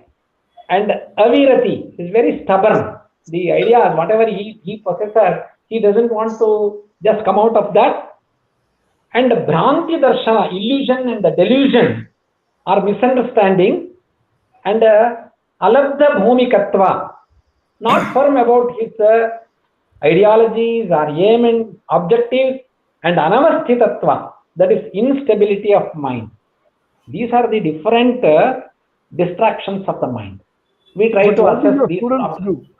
How do your students react to these foundational principles that you bring it across to them? What do they do? When they see, actually, when they come here, when we try to bring the traditional knowledge in a way, their expectation is something different because the studies have gone through this contemporary physics, chemistry, mathematical type. But what we have to do is, what we have been doing is, we give them a simple task to perform and try to assess, and we assess their what is known as the present status of, you say, personality or character, whatever. Then they have to be given a systematic slow. You see, I mean, for all students, the same formula cannot be given, and it needs to be given very specific or individual specific formulations. But first we'll have to see that the tamas, the lethargy is removed first. And we should kindle a light in them. Then automatically, we need not have to do anything. They opt what they want and they move more towards positivity than the negativity. So this is how we have been doing it. Wonderful. Wonderful. Swamiji, I'm sure you have visited so many universities, you have visited so many corporate places, you have been sharing your thoughts on the message of Swami Vivekananda, on the core concepts of character development. I'm sure you must have seen a lot of deep resistances of variety of kinds. Getting to help people overcome such resistances which are then within them, what's your experience and how do you think we can go about it? And perhaps in that context, I'd like to ask another question. Not really, but yes, sometimes there's lack of interest, sometimes. Okay. So you have people who have not, who do not understand the value of, let's say, holding a class. If I go to the IIT, there is, when I was in Chennai, I was going to Madras IIT. We have a very active Vivekananda study circle there. Now, I think in a year or so, it will be completing its 25 years, which speaks of it. 25 years running a students group, when the batches of students keep coming and going, is quite a job. Of course, there is a constant support from the Ramakrishna Mutt in Mylapore, But besides that, it speaks of the need. That's how the students keep coming to the study circle, seeking for something new, something better for their life. So they kind of face a situation. Let's say it's failure of any kind, or it could be frustration, or it could be that they are seeking to develop themselves. There are some higher samskara is there. Then they come to the study circle. So I in our discussion, I thought I will read a paragraph, a small paragraph from an article called "Grow More Character." It is written by late Swami Buddhanandaji. He has actually a book called How to Build Character, a small little book published from Kolkata. I would suggest all our readers to do get it on. It's available online. You can get it. So I'll just read the first very important paragraph, which makes the importance of character building very clear. He says, we may grow food, we may grow more wealth, but if we fail to grow more character, everything may be like ash in our mouth. Then he says, if we produce enduring dams, but brittle men, what is the economics of it? If for slaving a theory we wreck a country, what then has politics made of man? If men become like robots and robots more intelligent and capable than men, is it not civilization in reverse? If prosperity is permitted to come only through exclusive ways of one's understanding for a section of people, excluding others, what have we gained by way of sanity notwithstanding so-called progress? If we have established lines of communication connecting the entire world through which we are apt to scatter our inner venom all over the world, how we have covered distances? If all our energies, skill, devotion, steadfastness, and single-mindedness are harnessed for toppling our brothers from their positions, is it not truly amazing creativity? If we are scientifically so able so as to reach the moon on a spacecraft and live on the earth like we do, are we not more under the lunar influence than scientific influence? So if progress is made, we ourselves decline, how far have we advanced? So Swami Buddhanandaji actually was a deep thinker. He spoke about character building as the very basis of a healthy society. The more we drive home this point into our mind, through education, through workshops, through whatever methods we adopt, whether it is study circles or by other means, we actually do good to ourselves and to the society. So what is a practical way? One very thing which we are missing out in our discussion is, that is the role played by parents in cultivating. Because mother, father, and child, this triangle is very important in instilling the basic values with which the child grows up. So we have to not only just provide workshops, which is important, but we have to go back workshops for the parents also, not only for students. Whether they are aware of their responsibility to their children. So as somebody put it very funnily, it is not that you should just give to a child a latest model of a car, but give him a good samskar. Car and samskar. Yes. That's so very not nice. Just, yes. Giving them a car, which means promising them a material something, is one thing. But without the samskara, that car is going to crash on somebody or going into some wrong place. Very true.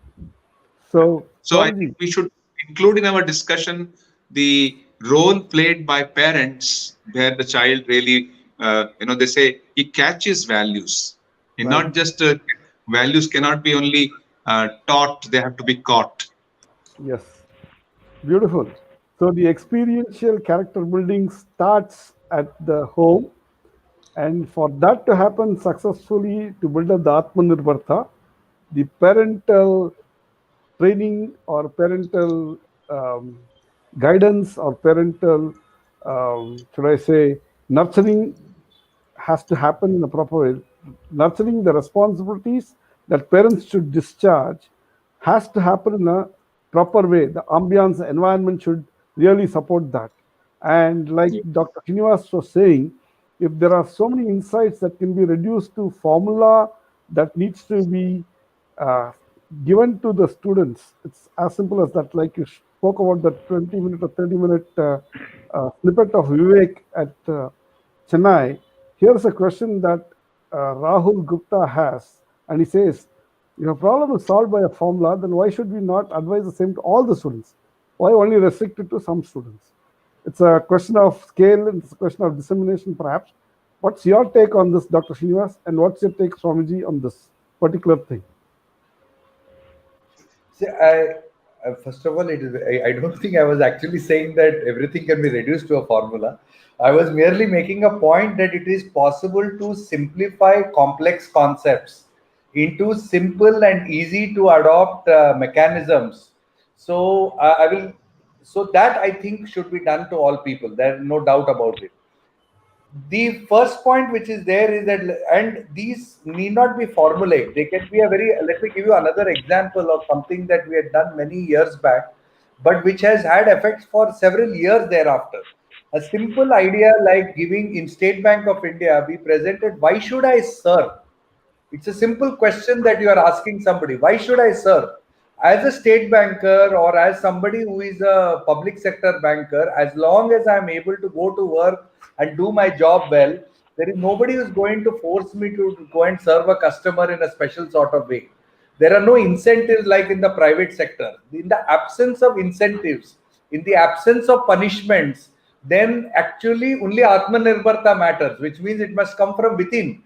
To me, I'm interpreting Atmanirbharta as finally making the choice within and an inside out approach to the problem. Now, if I have to do that, if I have to serve a customer, if I have to expand myself, show concern for others, then I have to do it because I have to understand why I have to do it. Now, what is that why? So, when we took in the State Bank case, we simplified the whole notion of trying to ask why by bringing it down into, we distilled it into a metaphor which says there is a tree of fulfillment and there are two types of fruits you get. One are outer fruits and inner fruits. So your car, house, promotions, all of these are outer fruits, and your inner fruits are things like a joy, contentment, happiness, etc. Then experimentally, which Dr. Ramakrishna has been pointing out, scientifically, experimentally, if you can ask them, and we did this, we said identify the moments in your life when you were happiest. When did you find greatest joy? Can you go back to your 20 years or 10 years in a bank and find out 3 incidents which you remember as giving you joy and map out for yourself what outer fruits you got, what inner fruits you got? Believe it or not 1%, 2%, but 2 lakh people, the same answer they got, that the most fulfilling moments are not when they got a promotion or they got a car or a house, but the most fulfilling moments were when they served somebody, they expanded themselves, they made a difference, they took up a challenge that solved it. That means something profound happened inside them rather than outside them. Now, Beautiful. unless people discover these, come face to face with it and encounter it in their life, how will they understand the value of all our words? Our words will take on meaning only when they have to see it in the context of their life and absolutely apply it. That is one. And the other thing which Swamiji has been saying, which is they have to see it in the people closest to them. They have to see it in their teachers, in their parents. They have to see it as living embodiments of an ideal. Whether you see it, whether you are inspired by Swamiji or you are Swami Vivekananda, or you are inspired by monks, you are inspired by your teachers, you are inspired by your parents. If that doesn't happen, then again they cannot experience it. So your idea of experientiality, all these are dimensions of experientiality and experiencing character building, and that is when Wonderful. we make choices. Wonderful. I have a important question to ask. So Atmanirbharta essentially talks about being very self-reliant. If I may kind of use the word self-reliant, I know that the word Atmanirbharta does not translate to self-reliance, because you cannot translate what Atmanirbharta intrinsically means in English. You can approximately capture it using self-reliance. What does what does one say about this toxic tamasic dependence on others, which kind of manifests the lack of Atmanirbharta, and the joyful, healthy interdependence with others, which manifests the positivity of Atmanirbharta? I would like to request Puja Swamiji to share the thoughts, followed by Dr. Srinivas and then Professor Ramakrishna. Swamiji. We have been discussing this from the viewpoint of various approaches to how we can reach the character building or methods and to the youth. One important area, I think, which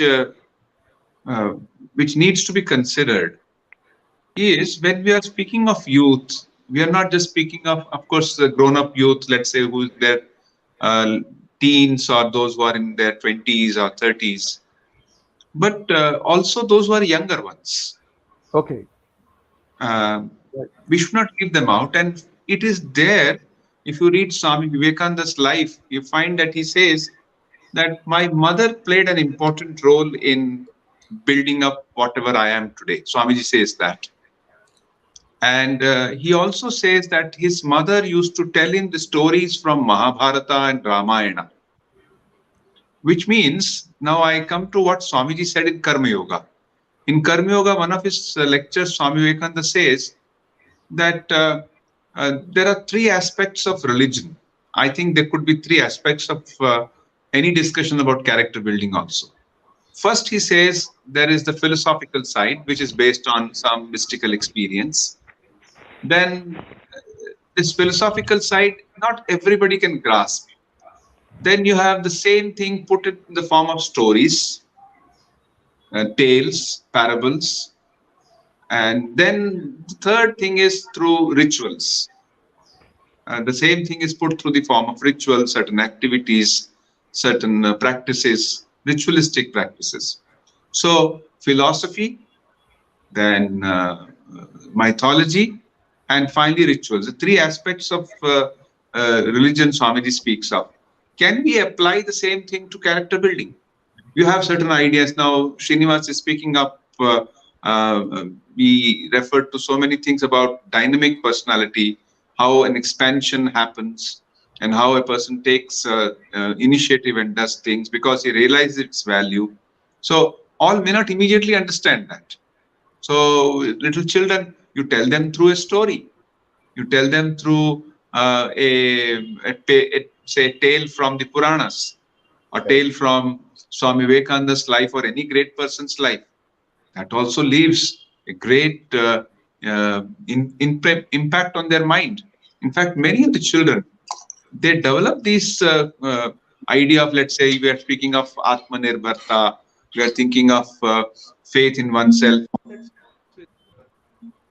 Very small, at a very small level, when a person is very small. 1 minute. At a very younger age. So it is said that when Mahatma Gandhi was a young person, he went to see the, he was a young boy, he went to see the Satyavadi Harishchandra play. And he was so deeply impressed that he decided that truth will be one of his values in life.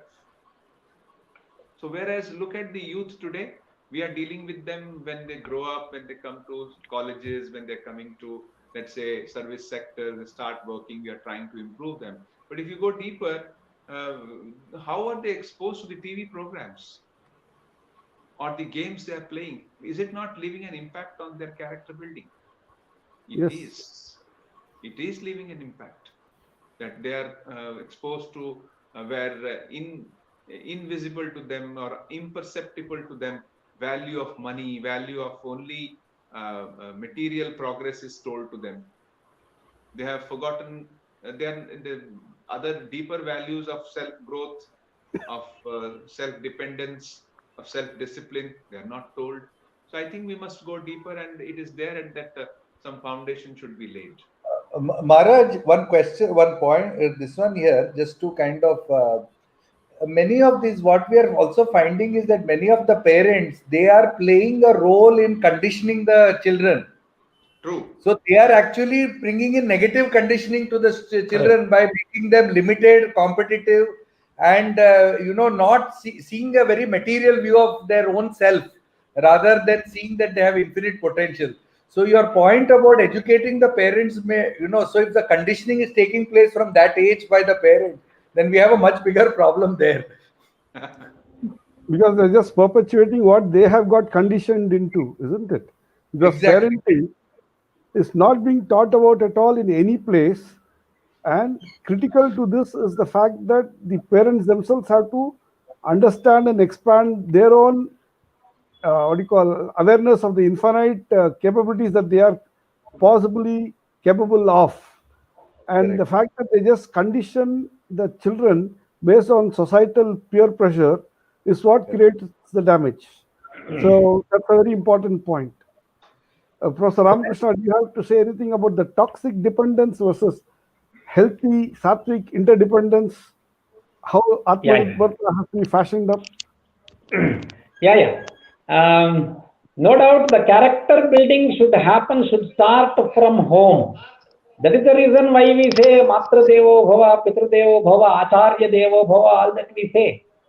The most important thing is, due to the samskara is from the present life, whereas vasanas, the impressions of the previous life also contribute in our character building. There are three major characters which we see in Ramayana. One is Ravana, another one is Vibhishana, another one is Kumbhakarna. See, these are three totally different type of people with different characters. And Ravana, is how he is, and is completely Rajasic, and Kumbhakarna completely Tamasic, and Vibhishana Sattvic.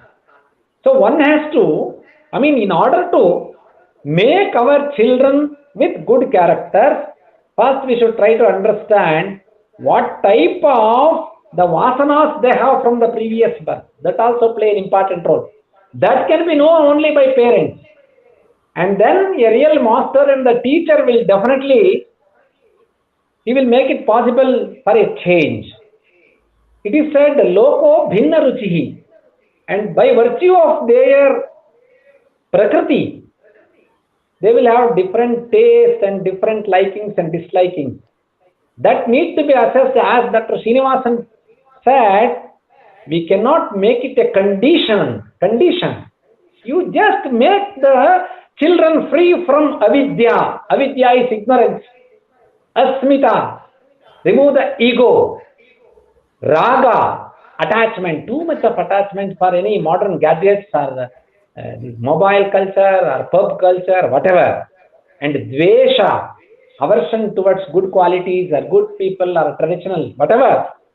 And abhinimesha, because of all these negativity, they go into a stage of suicide.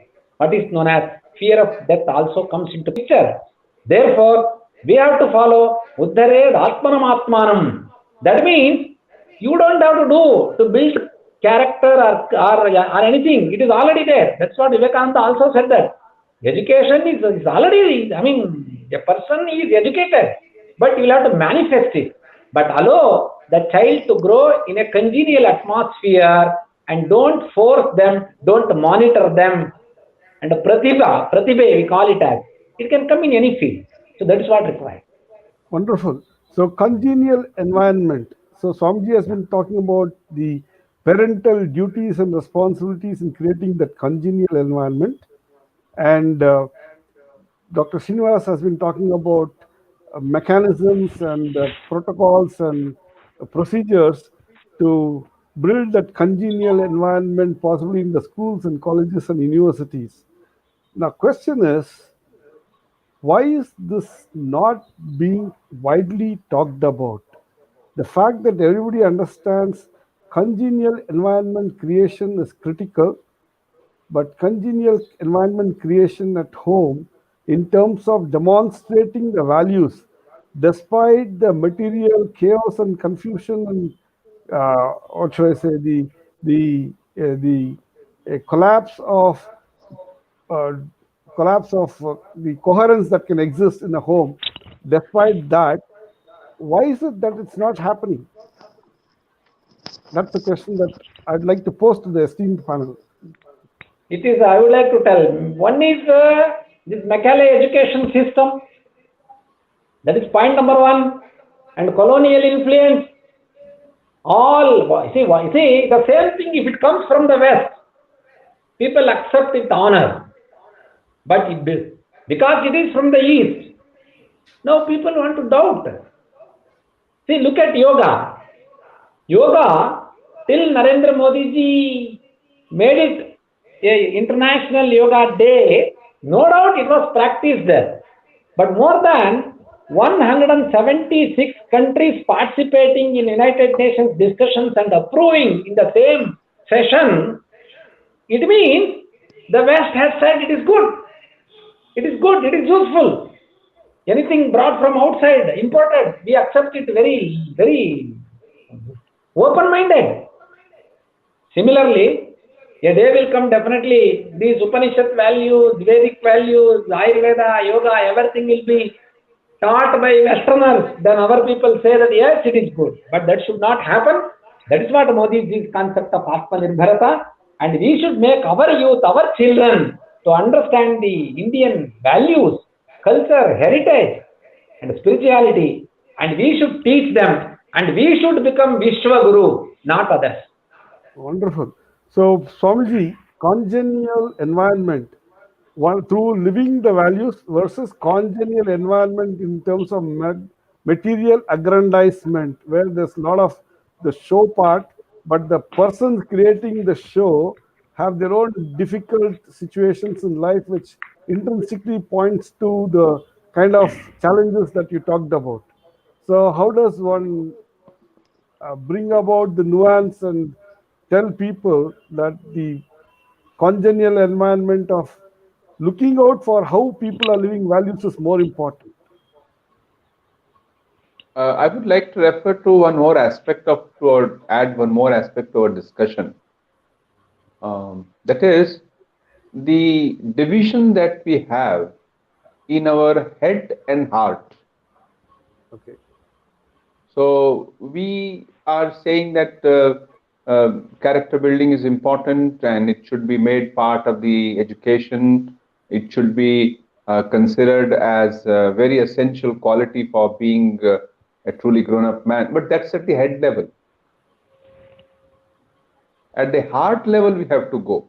Swamiji, in one of his teachings, he says that this is one of the defects of the modern education, that it emphasizes only the head. It forgets the heart. So I will give an instance about it. Years ago, maybe around 17, 18 years back, I attended a small discussion or a seminar at our Institute of Culture. A gentleman who was distant education, what is given by the government of India, perhaps IGNOU, he was a director or a chairman. So he cited this example. He said they hold these classes for these children who do not go to school. So once in 3 or 4 months, they hold for a week of class, and then slowly they become, they hire teacher in some village side under some tree. They will hold the class. They will get some education, and slowly they will, get a degree in say 7th standard, 8th standard, like that. So one instance happened, which speaks of what I am referring to.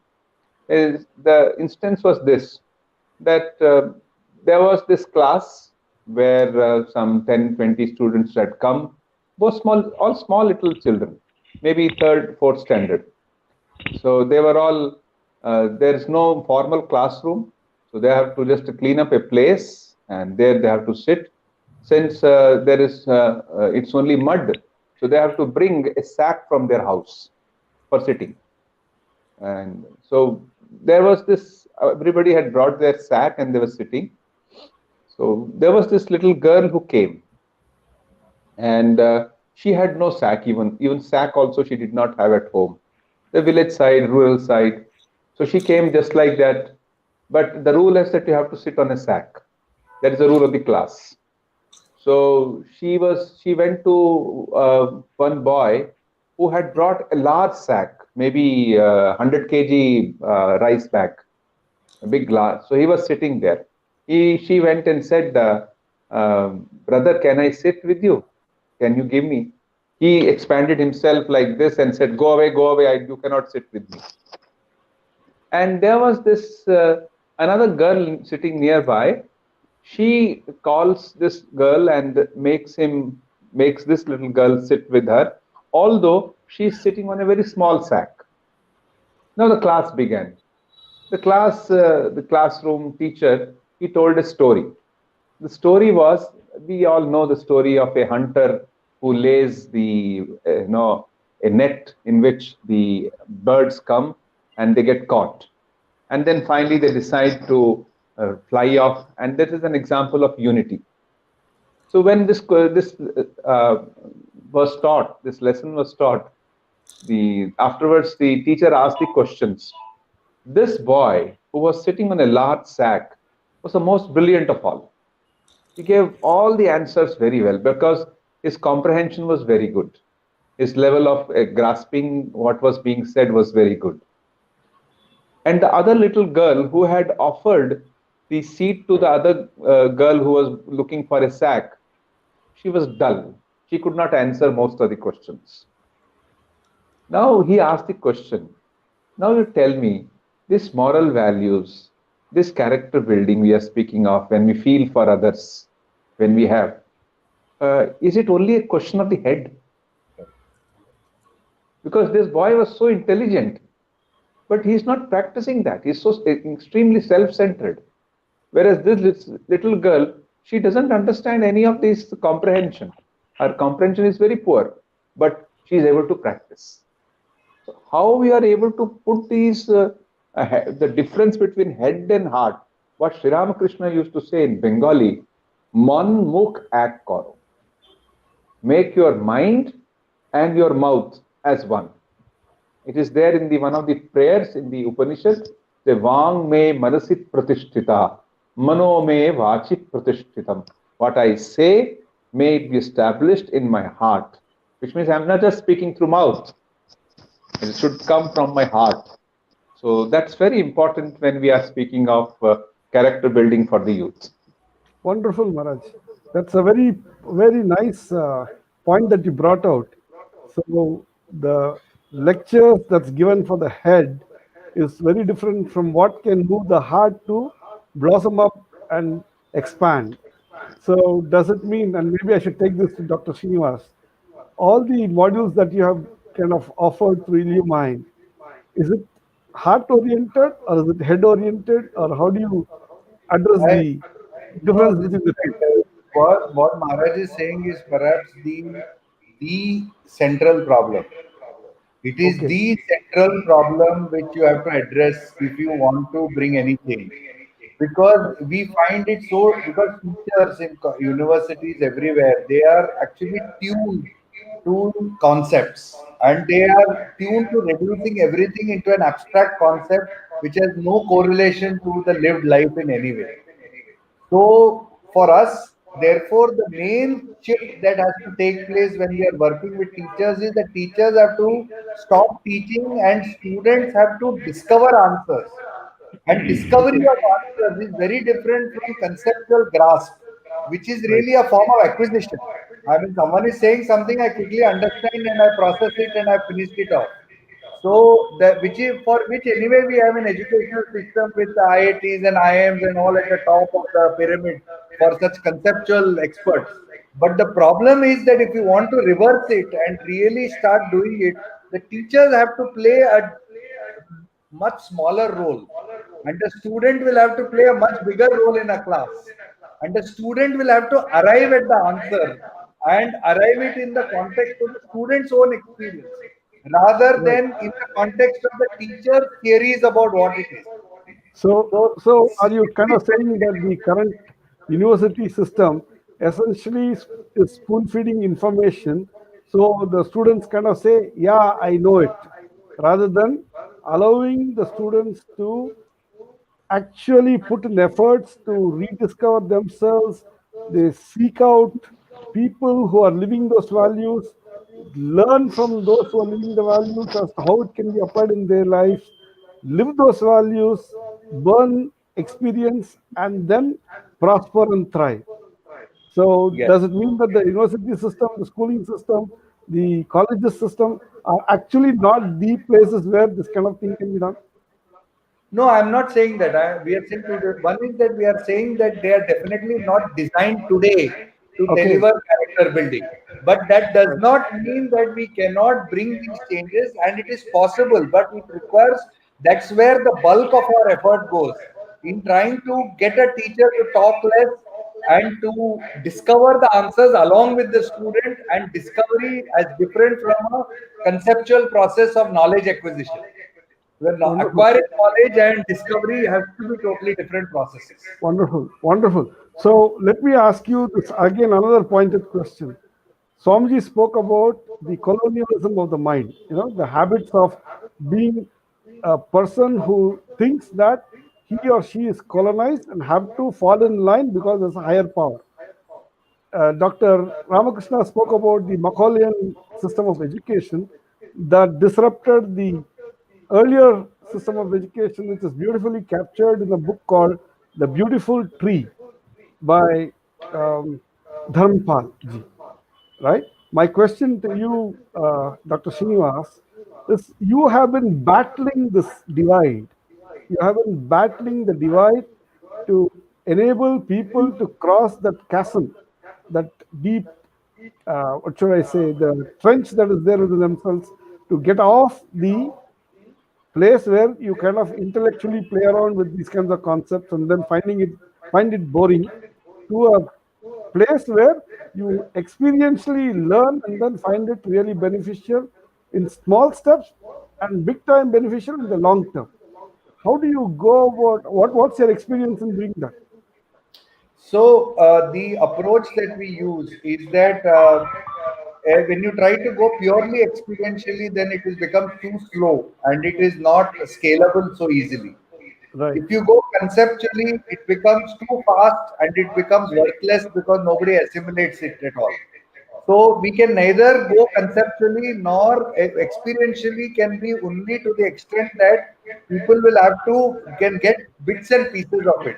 So there is a middle space that we have found in order to combine the problem of scale and at the same time effectiveness of this transformation. And to do that, what we have done is that we have tried to go one level deeper to look at what we call the axioms of thinking, or the mental models that people have. So the mental models that people have are the place where practices and ideas kind of, how, what are the models of thought, and this is ties very closely to this colonialism, because colonialism broke many models of thinking that our society had embedded in our people. And in a way, what I see, at least what my limited understanding of Swamiji from where I've understood him, I can see so much of what he has said was to offer new models of thinking for society, new models of living for society, new models of engagement with society. Like what are models of success, models of living, etc. I think that is where we are going really. And I think how to embed that is what is the real question if you want to do it scalably. Wonderful, wonderful. I have a question to ask, and this is from Swami Satyapriyananda, who's made this observation. It's a kind of a very, it's on the lighter side. He says a biology teacher demonstrated that worms die in alcohol. She asked her students what they understood. They replied that drinking wine will kill worms in the stomach.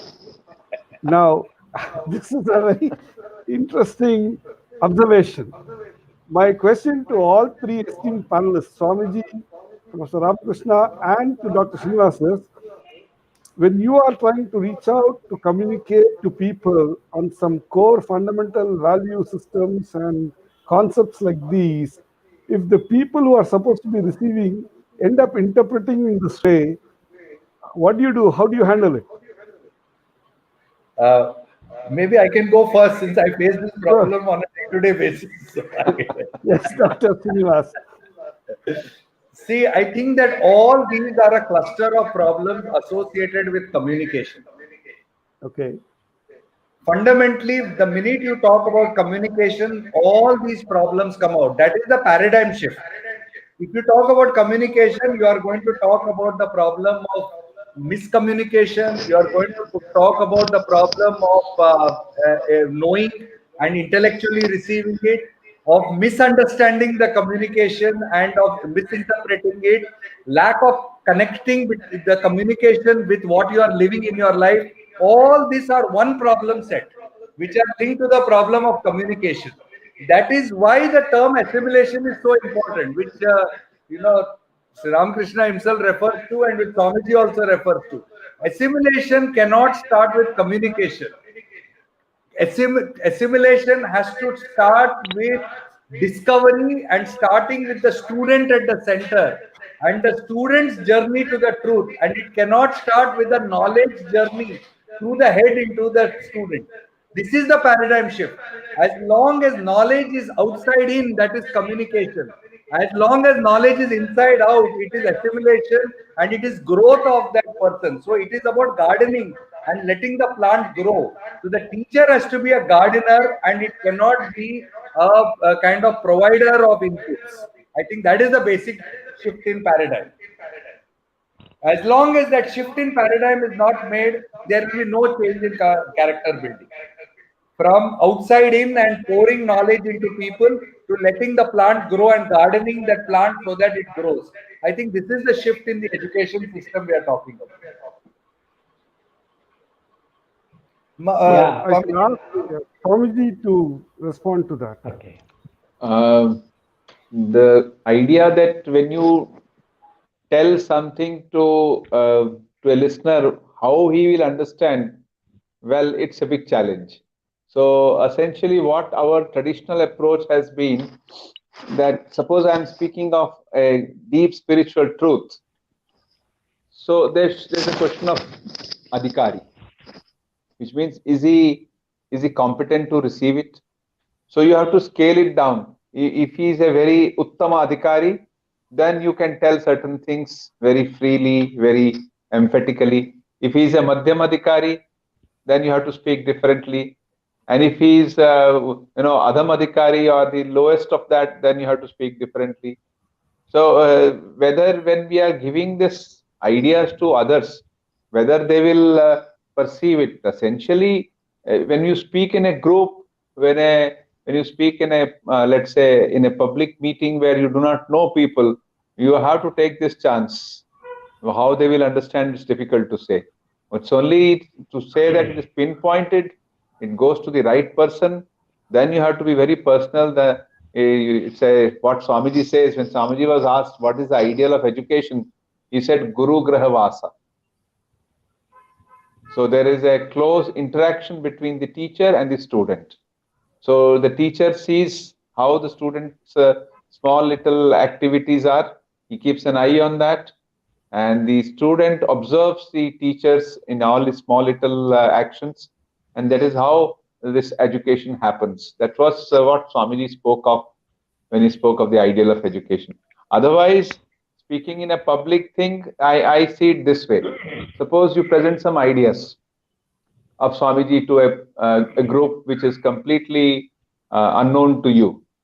There are some people who are, as far as the philosophy is concerned, the perception is concerned, belief system is concerned, they are confused. They are sitting far away somewhere in a distance.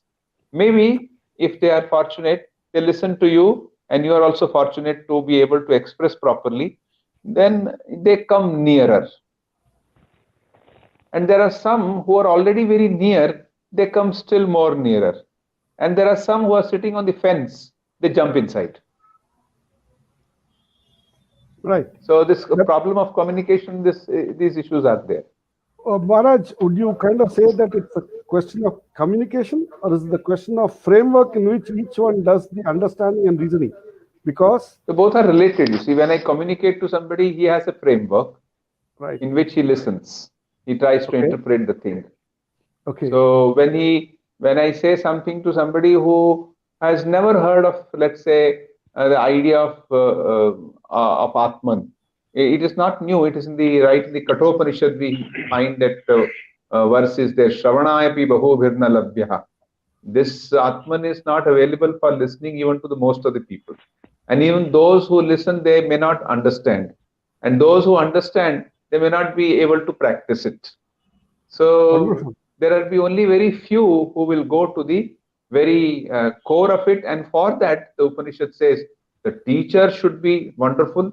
Ascharyo jnata, ascharya kuflanushishtaha. The teacher should be wonderful and the student should also be wonderful. Then only some wonderful knowledge happens. That is Wonderful. what the Upanishad says. Wonderful. On that note, I would like to say that we are kind of coming to the end of this panel discussion because it's already 7:30. Let me kind of take a quick look at what we have in store for tomorrow. Tomorrow's theme of the day is social media and character development. And like Professor Ramakrishna has been telling, we have the youth who are kind of addicted to gadgets and whatnot. So it's going to be very interesting to explore that dimension out. So we have a Benedictine keynote being delivered by Srimad Swami Yukteshanji Maharaj, who is the correspondent of Ramakrishna Vidyashala at Mysore. He's going to be talking to us about how to leverage social media and technology for youth character development. Followed by, we're going to have an keynote address by Professor V. Ramanathan, who is with the Indian Institute of Technology at Varanasi, who is going to talk about how to counter the stickiness campaigns of corporate social media houses who target youth, and that's how the youth possibly gets stuck with the social media. And then followed that is a very interesting, insightful talk by Dr. Usha Vastare, who's a neuroscience specialist. She's going to talk about detoxifying social media addictions in youth using experiential Vivekananda antidotes. And we're going to have a very interesting panel discussion towards the end of tomorrow, which is about influencing youth for positive character development through social media and information technology. May I now request Puja Swamiji to lead us with the Jaikara, to close the session with the Jaikara. Puja Swamiji. So thank you everyone who has taken part in the panel discussion, which was very enlightening and very educative. And to all the viewers and to Dr. Mohan who conducted it, I'm happy now we have had a very good time. So let us close by saying Jai. Jai Shri Guru Maharaj Ji Ki Jai. Jai Mahamai Ki Jai. Jai Swamiji Maharaj Ji Ki Jai. And may I continue with saying Bharat Mata Ki Jai, Vande Mataram, and Jai Hind. Thank you all so much. It's been a very, very enlightening session. Thank you, Puja Swamiji. Thank you, Dr. Srinivas. Thank you, Dr. Ramakrishna. Thank you, all the viewers, for seeing this video live. And also to all the videos who are going to watch this overnight, perhaps in the coming days. We will meet tomorrow at 5 p.m. Please to join us. Thank you. Thank you. Namaskar. Namaste. Namaste to everyone. Namaste, Swamiji. Namaskar. Yeah, thank you. Maharaj, Pranam Maharaj. Namaste, Srinivas. Thank you. Thank Namaste, you. Srinivas. Namaste. Pranam. Thank you.